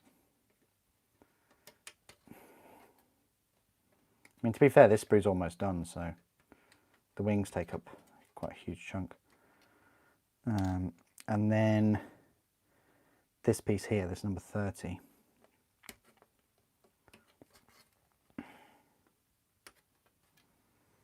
Along with 31 and 32. There's 31. And 32. There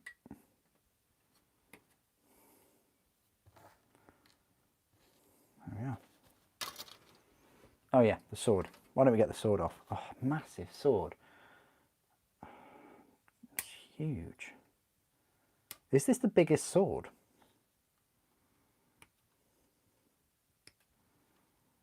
Is this the biggest sword that Games Workshop have ever made? Don't know. And look at the size of that sword. It's absolutely just...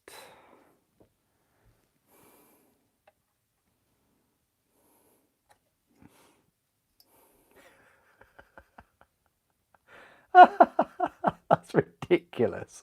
I mean, his forearm is almost as big as a Chaos Warrior, but look at the size of that sword. Oh God, is it bigger than the key? No, it's not bigger than the key. Okay. Is it bigger than a Nemesis Titan? No. I think it might be taller than a Warhound Titan. I think it is taller than a Warhound Titan. I can't believe it. Look at that. Oh, Reaver. Oh, yes. Okay. Now we're talking. It's taller than a Reaver Titan. Oh. Come on, don't cheat, Reaver. Yeah, it's taller than a Reaver Titan. Who would have thought it? Wow. It's amazing.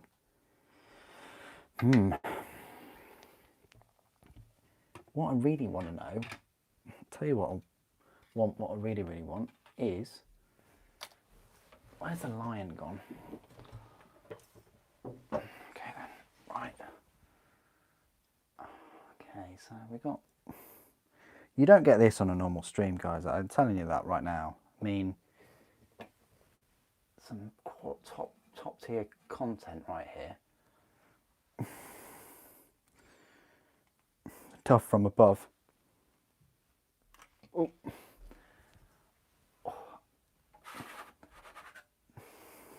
So isn't a flex, guys. This is like size comparison purposes. It's Archeon. Why don't we have Archeon on here? Actually, it's a good idea there. Super.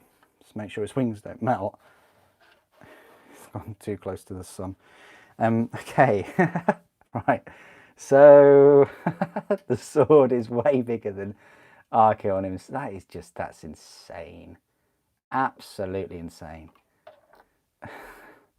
Lionel Johnson. The sword is bigger than you and your base. I thought Lionel Johnson had a big sword, but wow.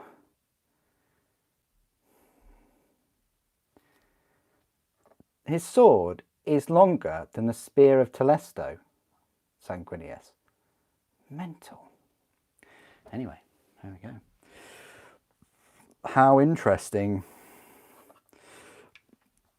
You can go over there. Let's put all the resin minis close to the candle, right? What's the worst that can happen? Come on, you can go right near the candle. Oh, nice and warm.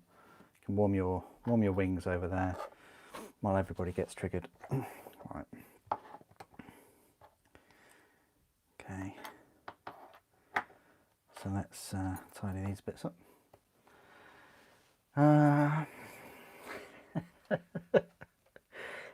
Sorry, I saw the word erect. Lee, his sword is just shy of my foot. You're fully erect. I've never seen a fully erect Telemon Dreadnought. I've never seen one like that. Crikey. Would he put the Bloodthirster to shame? What, with the sword? I don't know. Wraith Knight, Ghost Glaive, maybe longer.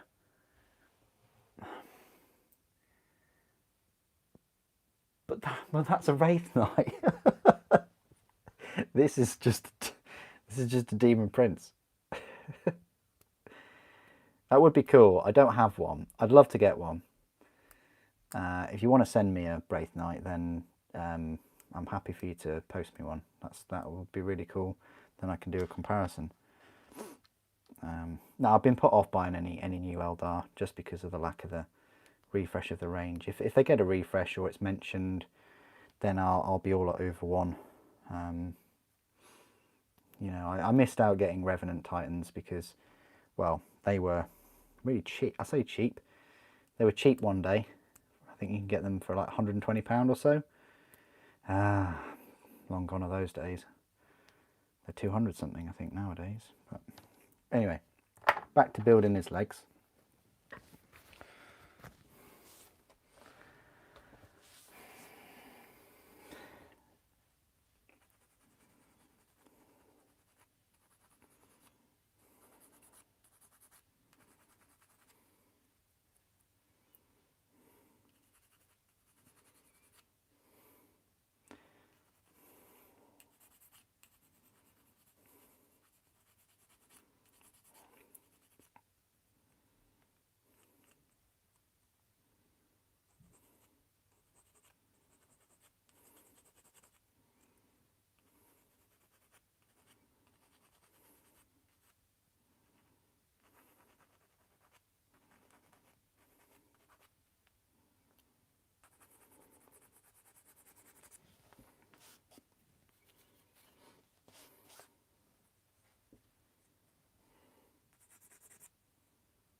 Revan, aren't you having an Eldar Army Super?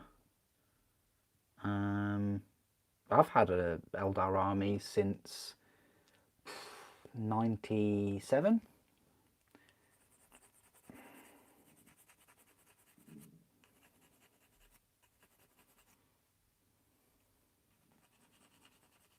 I got those sets ages ago. I mean,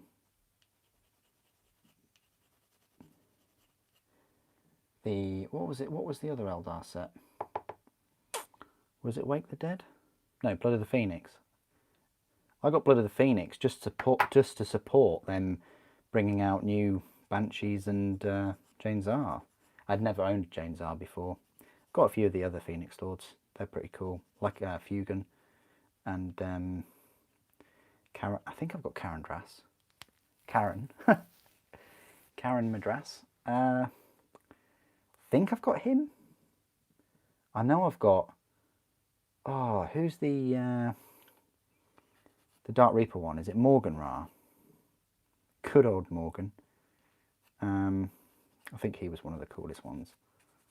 Dark Reapers used to absolutely own their missile launcher things, like the Reaper launchers.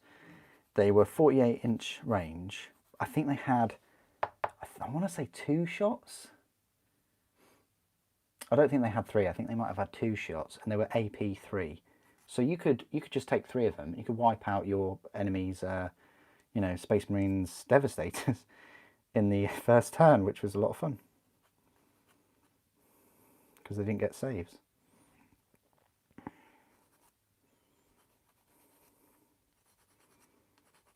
Well, unless they put them behind cover, and then they would have got some saves.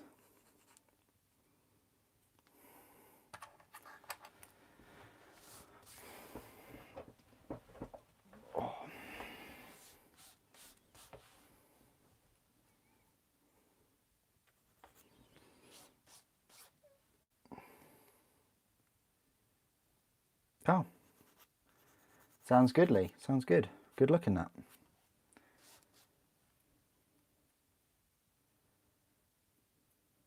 Oh, that sounds good, Oats Plenty. Yeah, I definitely would like to get one one day.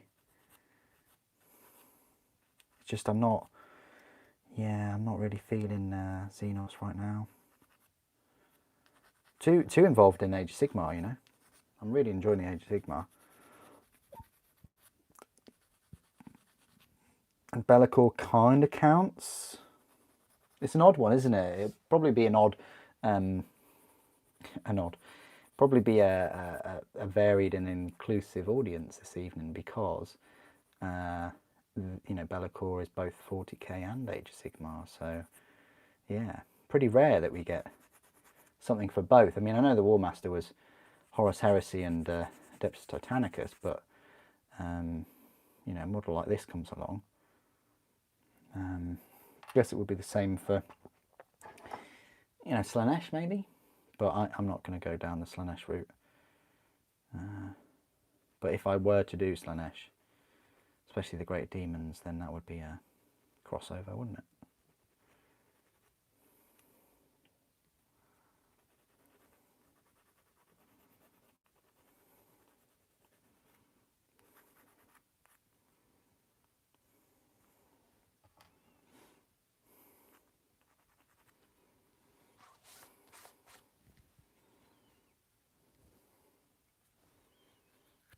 You got the old metal warp spiders. Yes, now we're talking. Oh, can you imagine how cool they would look in plastic? Yeah, I hear you, Explore North. I hear you. Yeah, bloody good models, those. I'd say, oh, would I say most of my Eldar are metal? I don't know, I've got a few plastic grav tanks now, so maybe not, but maybe most of my infantry models for Eldar are metal. I know.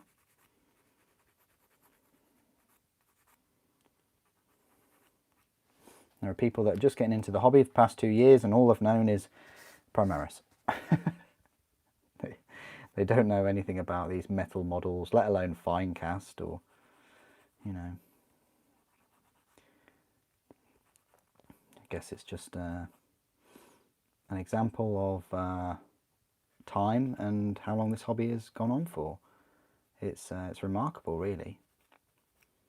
There are people around that, you know, they've still got miniatures that they can still use as, you know, since they were children, and now they're fully grown adults with the same miniatures, myself included.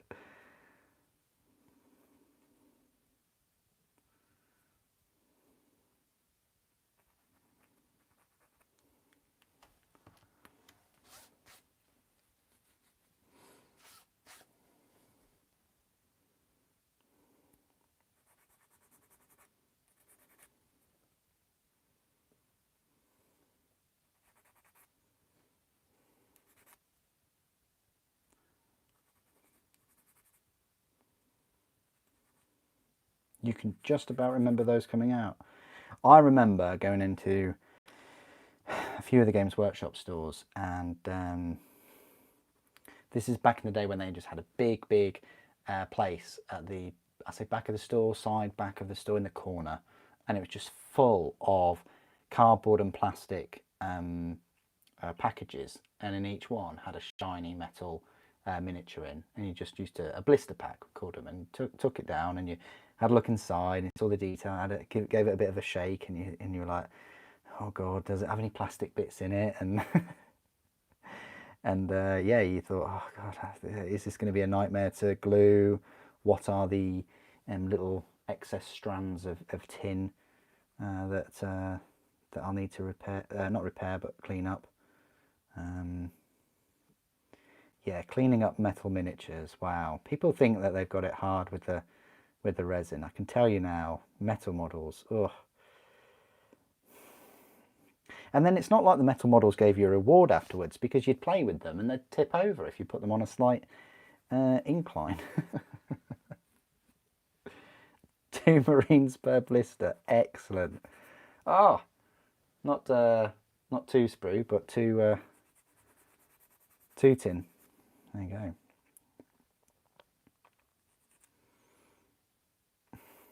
Yeah, I remember that. 2 orcs, 2 burner boys. Well, you got a killer can. They squeezed a whole killer can. Killer cans were a lot smaller back then, but they squeezed in a whole killer can into a blister pack. I don't know whether they did that with the Dreadnought, with the Orc Dreadnought. I think it was called an Orc Dreadnought. I don't think it was called Death Dread. It might have been in a box with, you used to have like plastic trays or plastic compartments in the cardboard boxes with the metal pieces in as well. Yeah, well, this is right. Nostalgia, going down memory lane here. Thanks, guys, for talking about metal minis.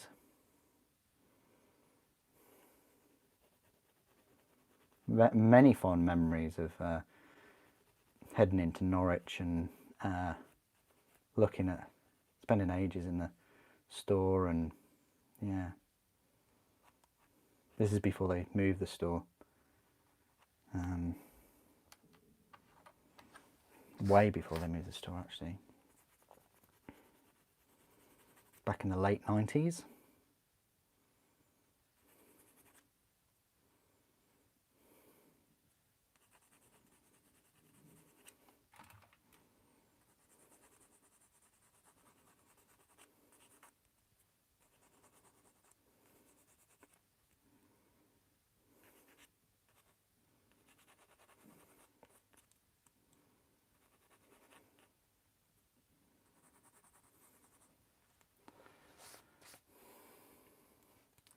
Yeah, styrofoam, yeah. Oh yeah, I remember the styrofoam. Styrofoam in the boxes. Oh yeah.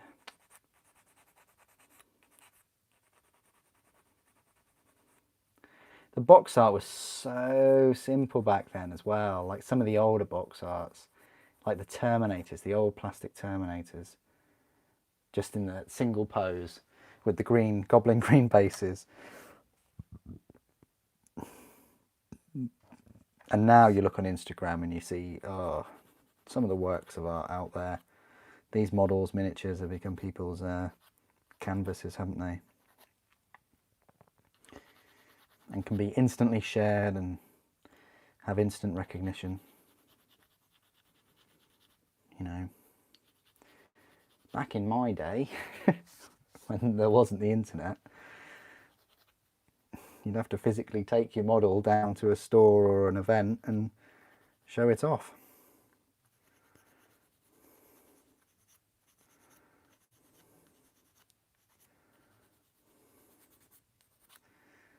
Just puts things in perspective of how instant things are. I mean, like I've said before, you guys can be anywhere on the planet right now, and you know, you can interact with each other instantly. Remarkable.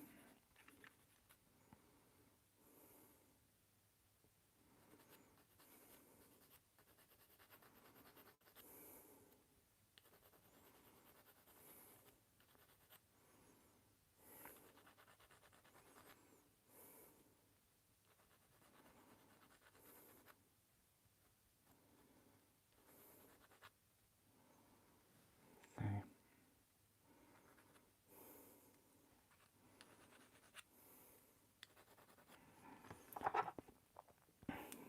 Gotta be very careful because this is Achilles' heel right here. Don't want to snip that. I'm sure he'll be fine. He's a demon after all.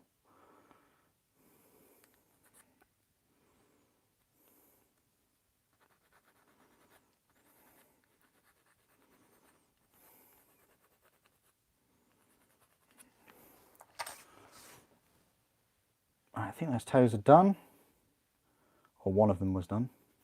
This is the last toe. Put the legs together, put the legs on Be'lakor, and then I think we're into the arms. Possibly, maybe. Okay. Did we do these? Yep, we did all of those. Fantastic. We might as well just put these through. So I think it would be like that. And then, is it upwards?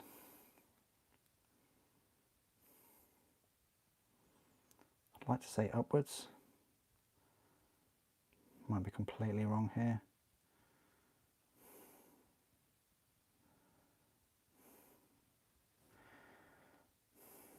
Ah, like that then.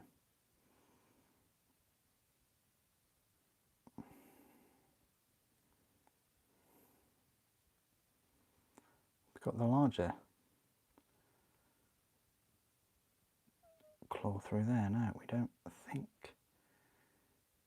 We'll get there, we'll get there. It should go in relatively. Yeah, perfect, right. Yeah, I like that. And then this, that is up, so that should be, can't be up. Ah, up from that point of view. Even though I've just put that in there. Oh, there it goes. Right. I think we're at this stage. Here. Right, so that goes in there. And then this one hooks in through there. Sweaty fingers.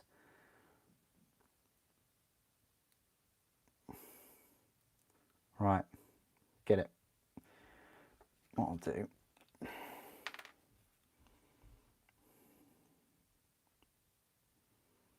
put a smidgen of glue in there, and in there.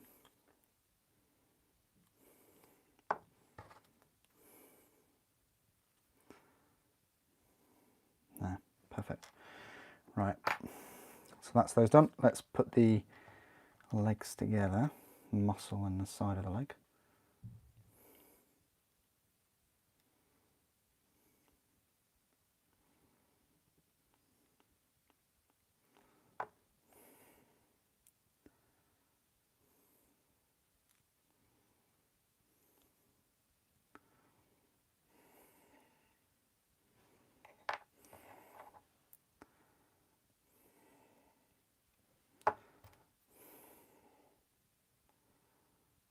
the claws. Another claw. That leg is done. Grab this one.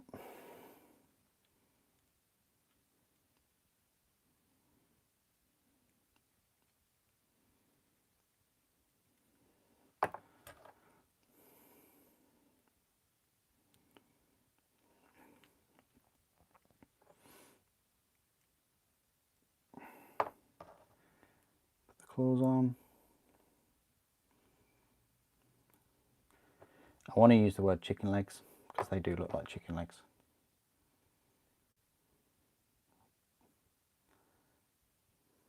Very ornithological.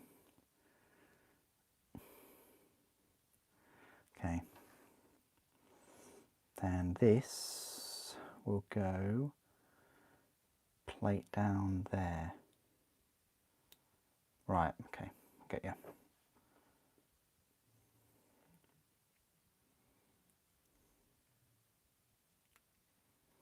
Nice. And then this should slot right onto there. If everything is correct, which I think it is, you know. I think, yeah. I think we did a good job there.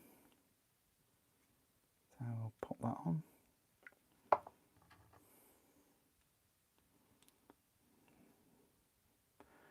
I like the overlap of both the pieces there with the armour. Very, very nice. Now we can put the legs onto him, and then we work out the arms. I did notice that, by the way. It's all good.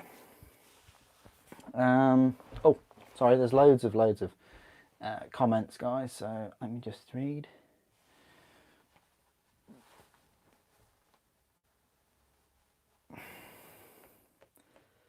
Real fond memory when boxes used to have art on the front rather than just a pic of the models. Okay.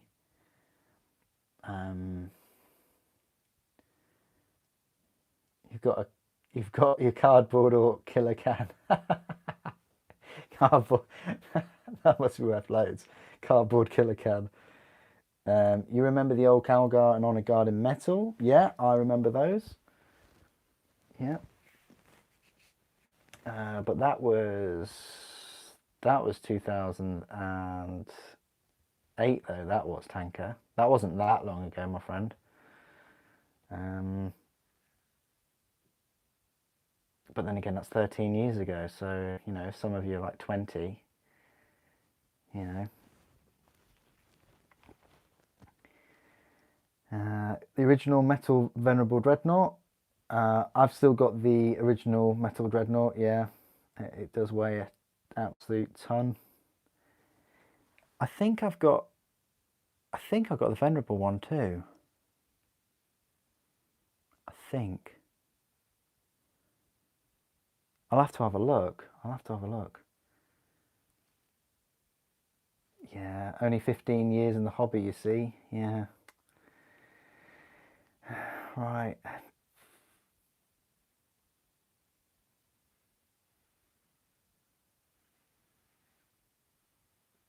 Do you run Bellicor or Archaon? I'll run the War Master. Do you run Bellicor? Archaon? What is there any choice? You always run Archaon. That's like asking someone, oh, oops, sorry about that. Will you run Catacross? Is that his name? I've forgotten his name. Or will you run Nagash? Yeah, you just run Nagash, don't you? Looks wise, they're both going to be incredible models, aren't they?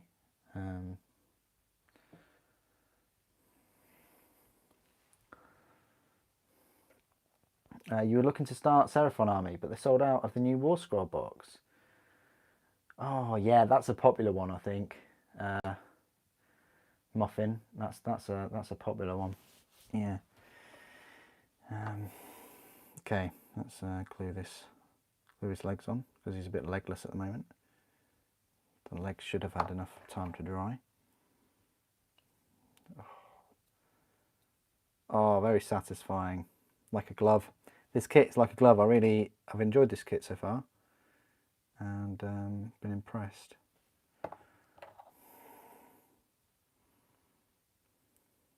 Oh, look at that. I didn't really need to... Okay. I didn't really need to do much there. Just sort of found a way. Nature finds a way. Right, so... Oh, he's so cool. Thought I'd dry fit that because you know what it's like. Once you've glued the legs on, it's going to be so cool. Right, this is the bit where there's a mistake with the numbering, but I'm sure I'll survive. Okay, I'm sure. Don't worry about me, guys. It'll all be good. We'll be fine. We'll be fine. Okay. I want to cut the wings out though. Should we just cut the wings out? Why not?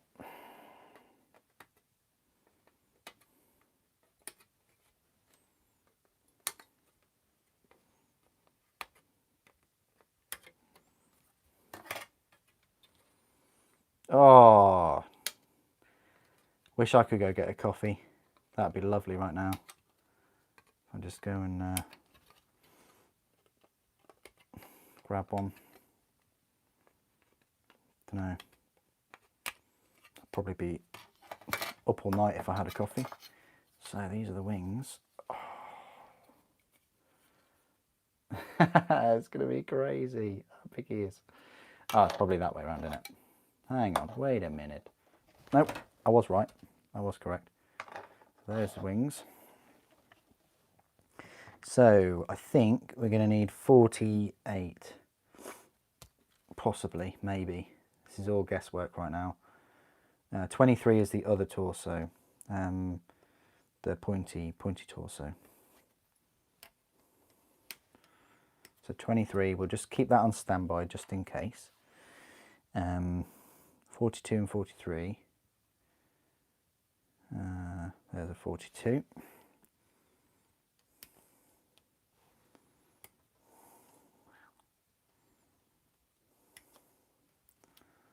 42, and then now his fingers is showing 44 or 44, but we can see here that 44 is the top one. The bottom one, so we put that as the top one. The bottom one is actually going to be 51 because his fingers are sort of outstretched. So we'll keep that with the arm. And then I think we still need 42, is it? So there's 43. That was 42.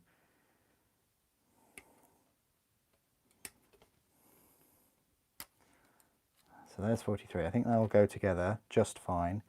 And then we need the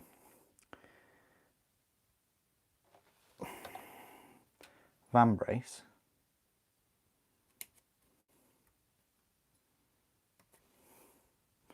With some spikes in it. So 47, oh, we'll turn it that way around with a chip in it. So 47 on the left and 46 on the right. 47 on the left, 46 on the right.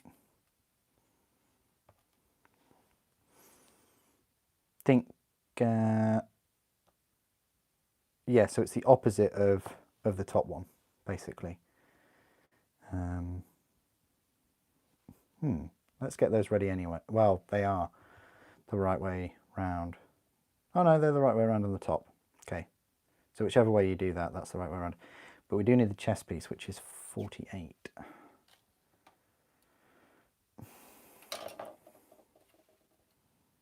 Which is here.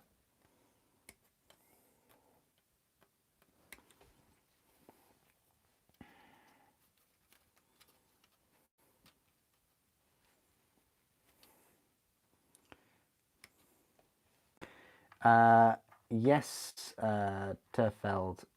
He also sculpted Amalia Novena. Bob told me that.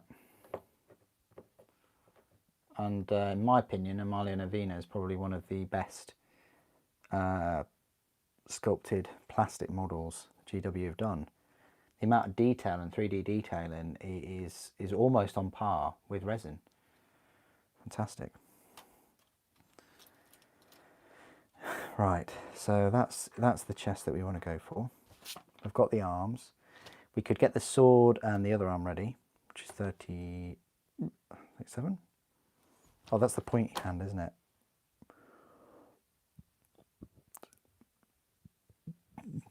Which is, what's that one then?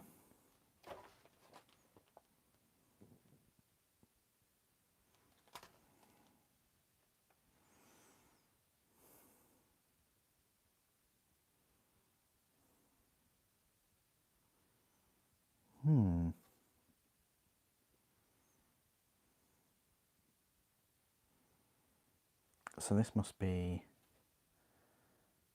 50. So yeah, they didn't put a number on for this.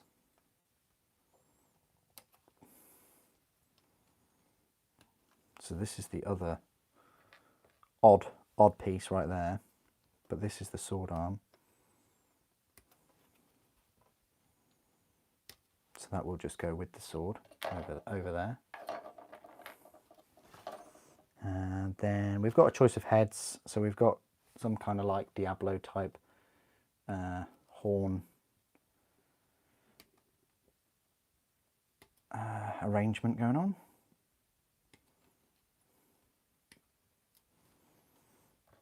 And then we've got a couple of heads here. So one with the tongue, which is 59. So that's 56. So that 56 goes with 57. So it might get a bit complicated here soon. 56, where's the 57? 60 is just his head. Which they haven't really shown there, which is a bit, but I think 60 would go normally with the head. Anyway, back to this. We need a 57, which is like a very small piece somewhere. There it is. It's his tongue. It's a little bit of his tongue. Try not to lose this. So you've got 3 head options, much like the War Master.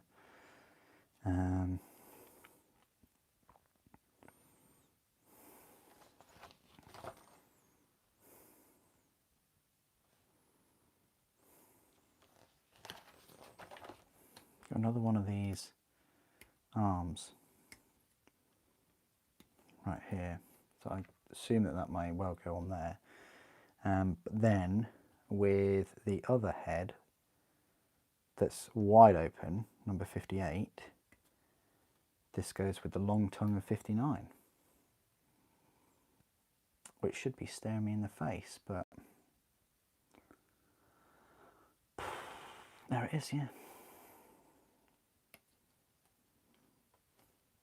Right, so that's all the heads decided. 39 is the big armour shoulder pauldron. Yep.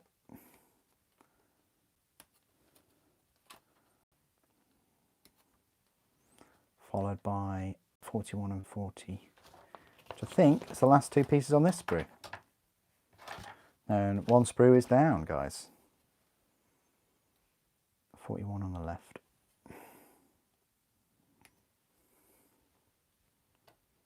And 40 on the right. Done that sprue.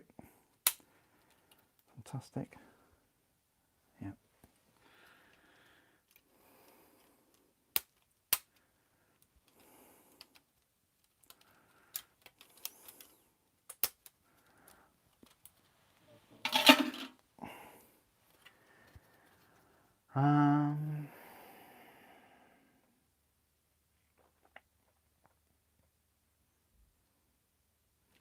Is it possible to see a contemptor next to Bellacor's base? Yeah, I think so. I think it's possible. Oh, I wonder where that contemptor is. It shouldn't be too difficult for me to grab a contemptor, yeah. I think that would be possible. Anyway, so now all we've got on here are some of the claws and things that will go on the wings, and the arms for the wings as well. Some of these we're not going to be using, so I guess I could just cut away the Primaris 40k chains and things. I'm not going to have them on there. I'm just going to have the skulls. So that would be a 86.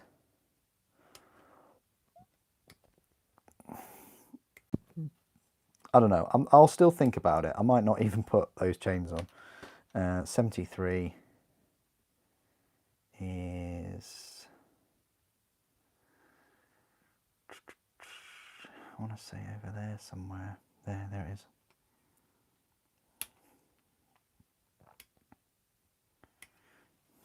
I don't know. I'm not a huge fan of that laurel thing. Just dangling there. And the servo skulls, yeah. Or the skulls with the optics, not too bad, but yeah, they're the only two specific like chain things, and then we're done, guys. Then that is us complete. So, you know, in the grand scheme of things, we've just got the torso and the arms, the sword arm, his head, putting him on the base if you want to, but I would suggest you do that after you painted him, because he's on the base right now, but he's not glued, so he's perfectly happy on there. And then there's a few things that you need to do for the wings, just like attach them and put all the chains and the skulls on. There's going to be a fair few mould lines on there. Again, you might want to wait until you've painted him before you put the wings on him, but right, let's crack on with these arms then, and the torso. So I've already decided I don't want the his pose to be the one where he's pointing, so we've narrowed that down.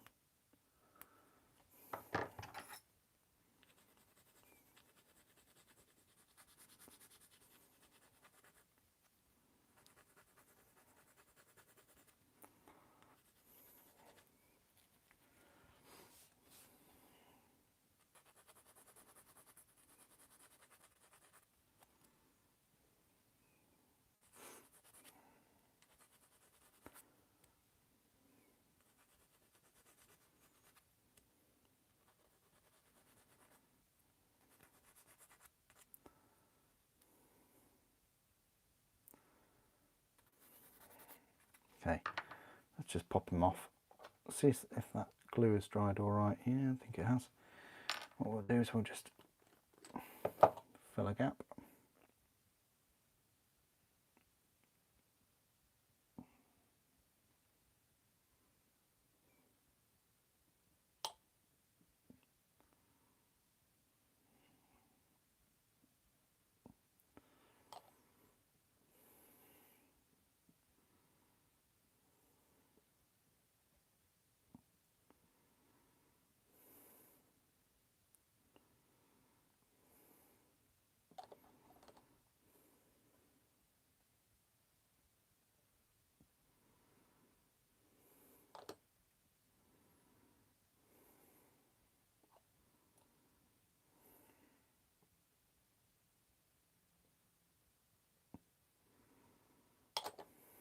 Okay, let's put this torso on. So, I think this torso will just go on like so.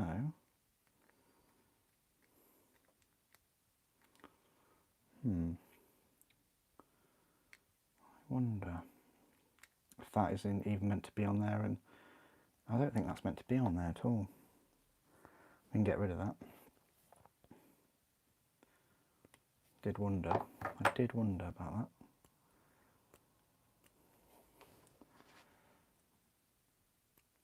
that. Try again. Much better. Right, so this torso with the straps, I mean, they've both got straps on. They both look very similar. Let's have a look at this one.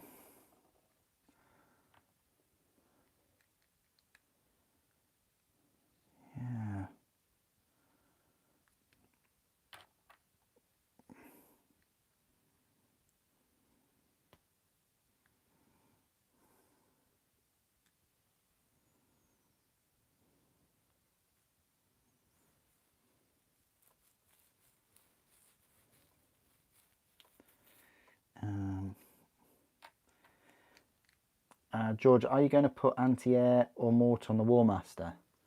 I've got both. Got both, look. Ta-da!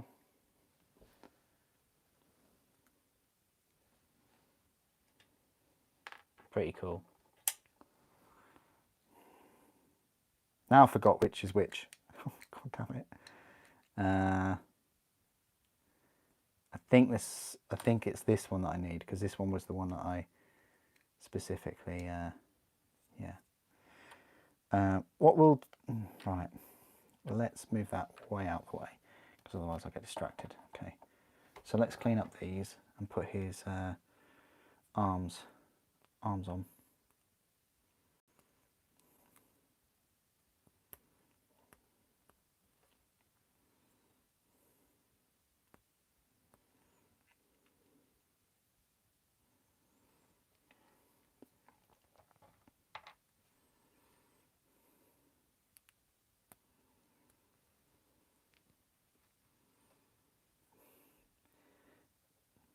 Can you use the War Master as Dreadnought proxy? If you're asking me, Revan, I would say no.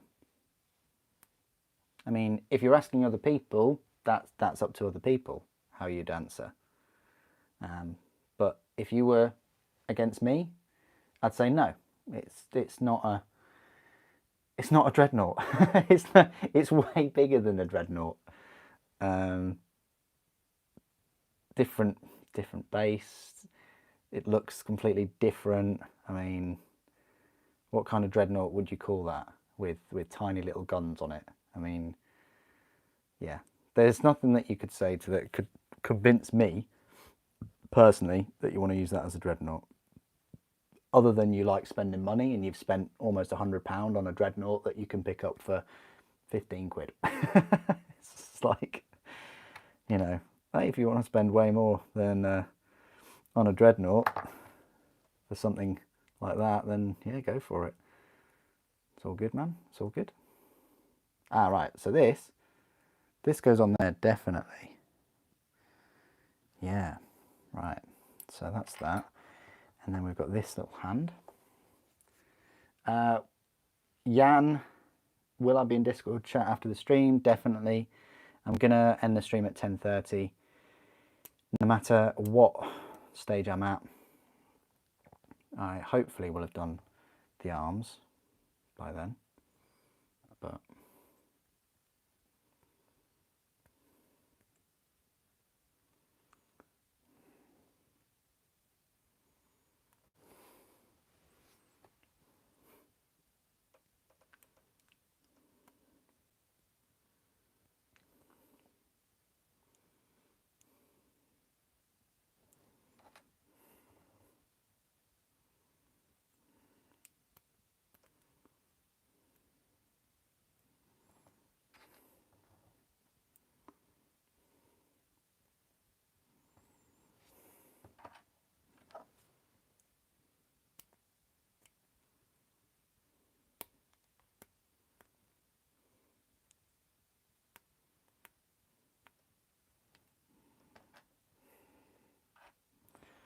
okay, these are nice.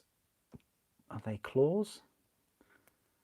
Bony growths that have shooted up from the demon's hide?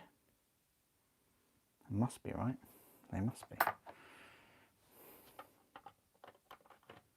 Oh, it just slots on there very, very nicely.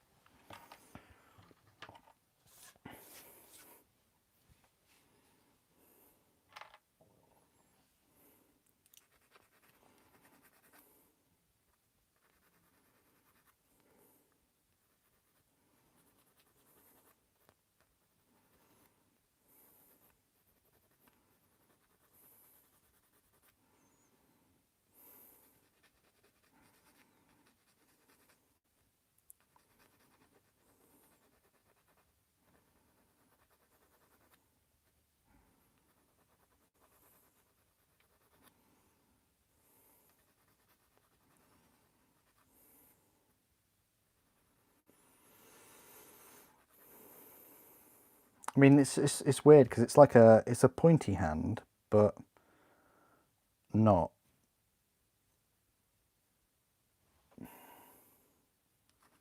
Because this one too is slightly bent as well,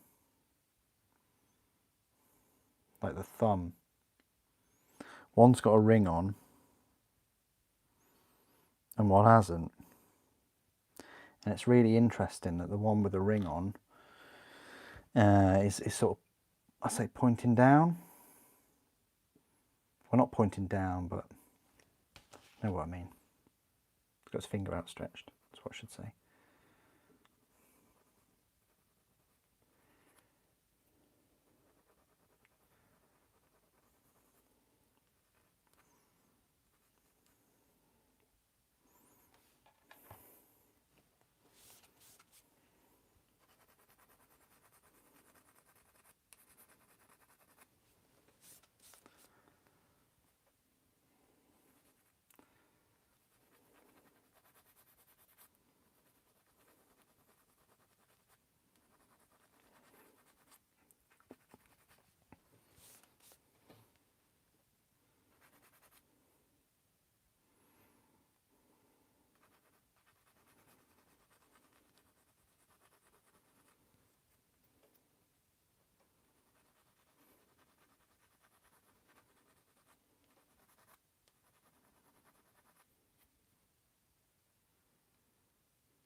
Okay, and then we've got the hand and the fingers.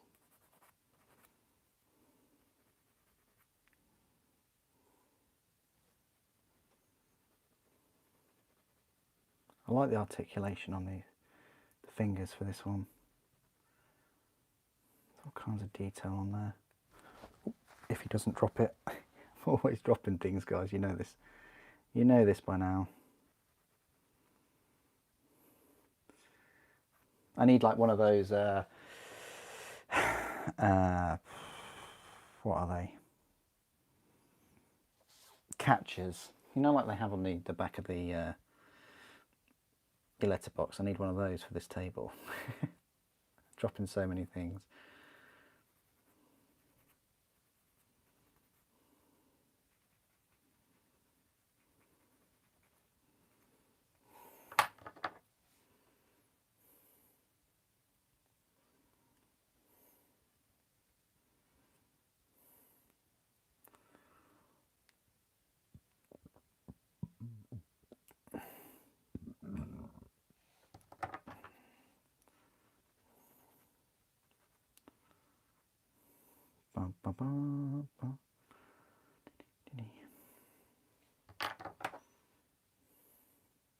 Okay, that's the hand done. We're just going to clean all these parts up first before we put them together. Because this is the bit that I'm a bit, well, just a bit apprehensive about, making sure that all these parts go together correctly and in the same direction and things. More than any other part of the body, more than the wings, more than the legs, it's these arms. Or this particular arm.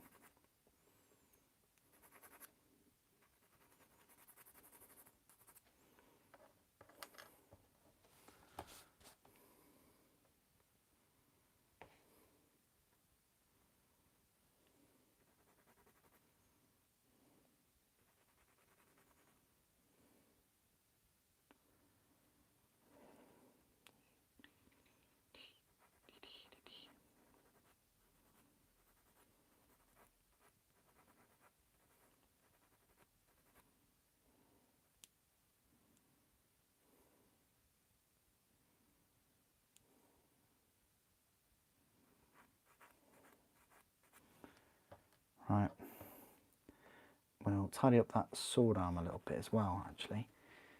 And then we can at least get both the arms on this evening. Make a start on the wings. I mean, we'll get as much done as we can without rushing, without skipping anything. But if I don't do the wings and the little chains and things, yeah, I think I will do another little stream tomorrow just to finish the model off. Throw in some size comparisons as well if you wish. You know, I can get the Contemptor Dreadnought ready and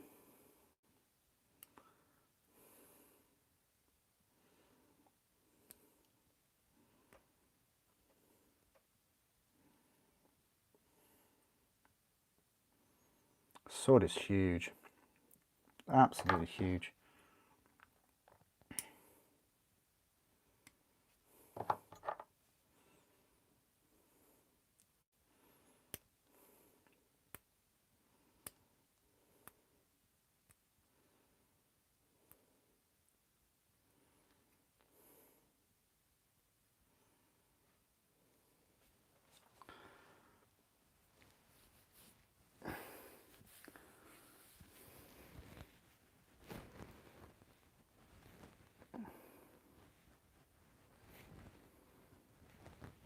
Yeah, I know, Jason. Thank you. Thank you. Yeah, I know. Bob told me about it earlier. Thank you.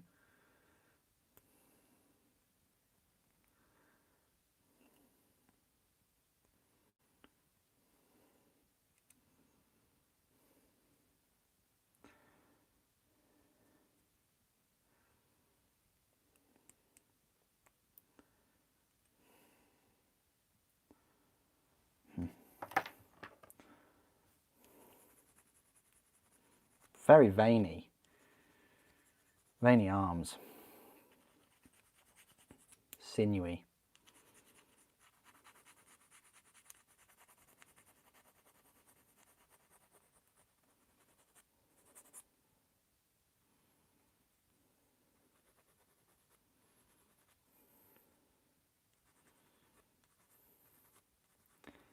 Be careful where there are veins and where there aren't.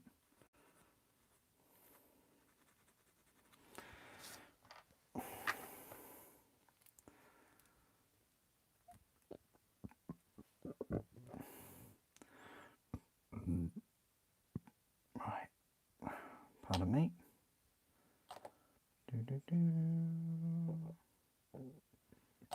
Probably not the best. It's the first time I've tried this glue on a piece of the kit so far, in terms of the main glue.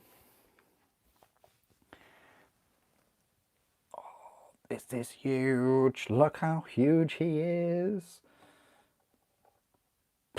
That sword is something else.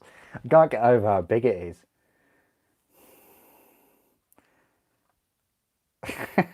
I've just wielded a sword that's taller than myself.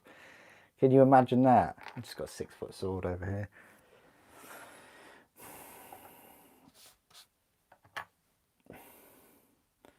Right, well, this is interesting because they go on the right way, whichever way.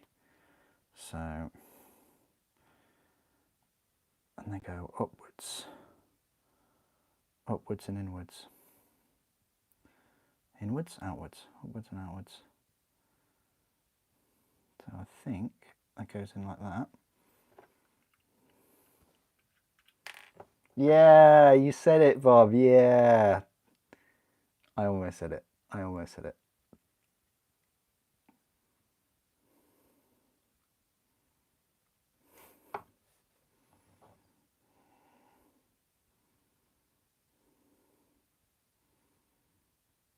Okay.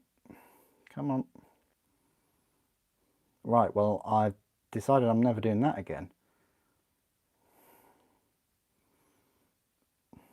Tip is to put the spikes in first, then glue around them. Don't try and faff about doing anything else. So, see, that's really... because it's inside. Okay. So they're going that way then. So we go 40 in first, and the big one at the bottom, small one at the top. Come on, you.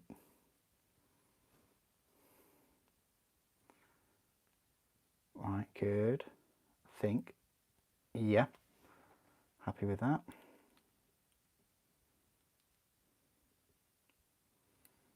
Nice. And then this will go in and up.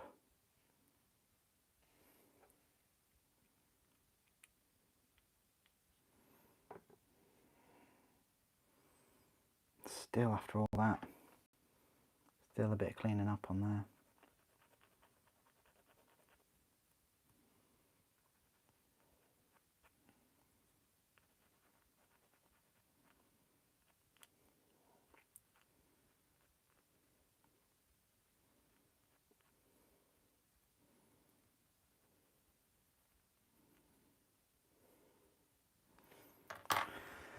Okay, and that will go on his sword arm.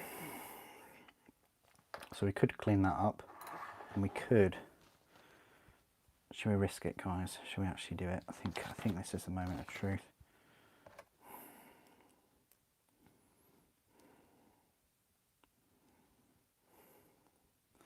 Let's just see how that goes. With the torso in there. Always good to dry fit.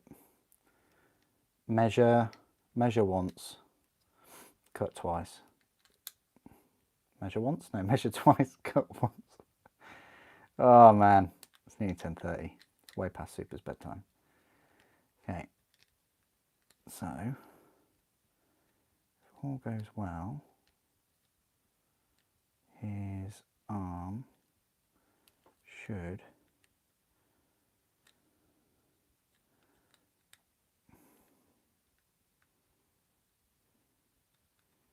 that is strange.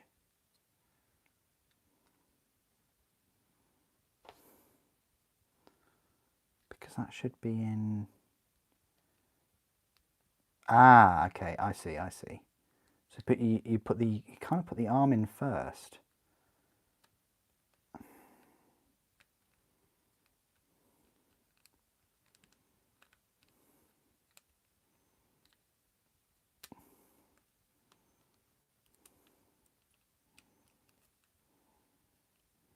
This is definitely why you check twice.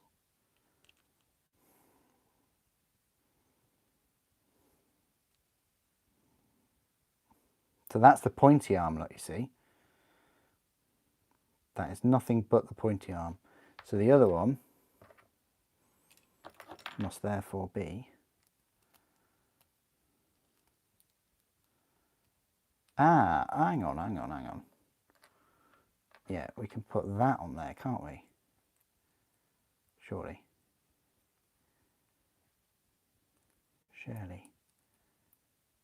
Surely we can put that one on there and have that down.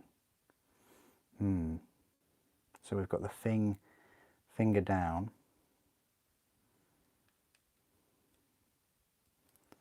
What about the torso then? Okay, that's better. We're getting somewhere there. But it's basically this arm that we want. And then this, that can also go down like that. That's not really the pointy one. Because what they've done is they've put the pointy ring one, because one has a ring and one doesn't. So this one has the ring and they haven't labelled it.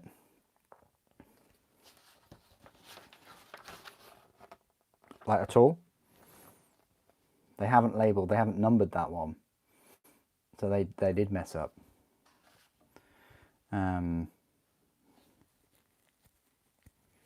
But what they've also then done is they've put the pointy ring one, because only one has a ring. Like one, hang on, do they both have it? They both have a ring.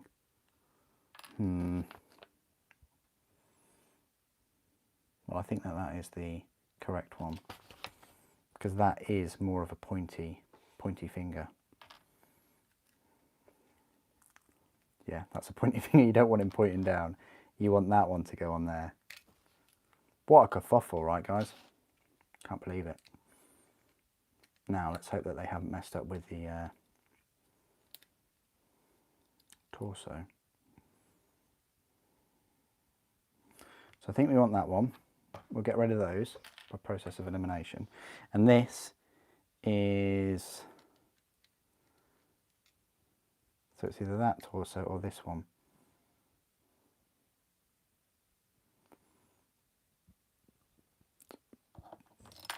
That's the next thing that we need to double check.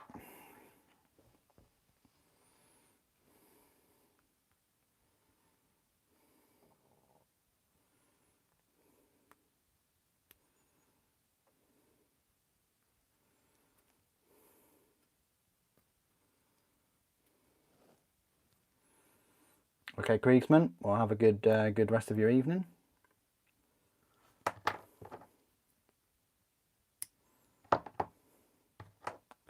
I'll speak to you another time.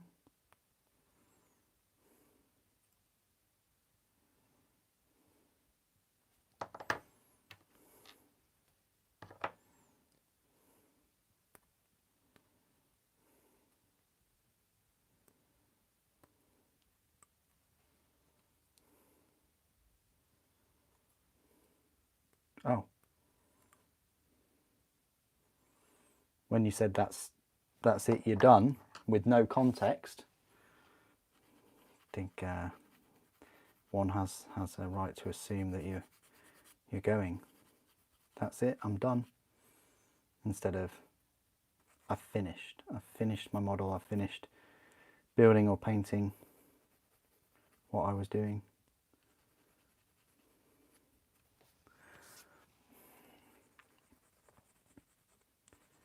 It's hard to read between the lines when there isn't a full kind of live commentary or stream or something.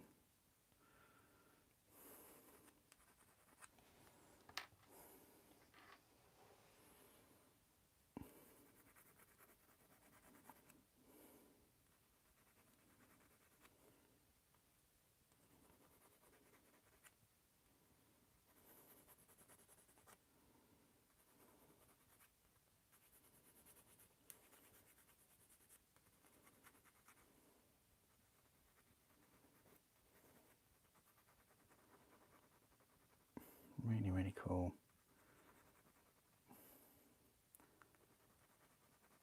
It's good because this finger's not fully pointing.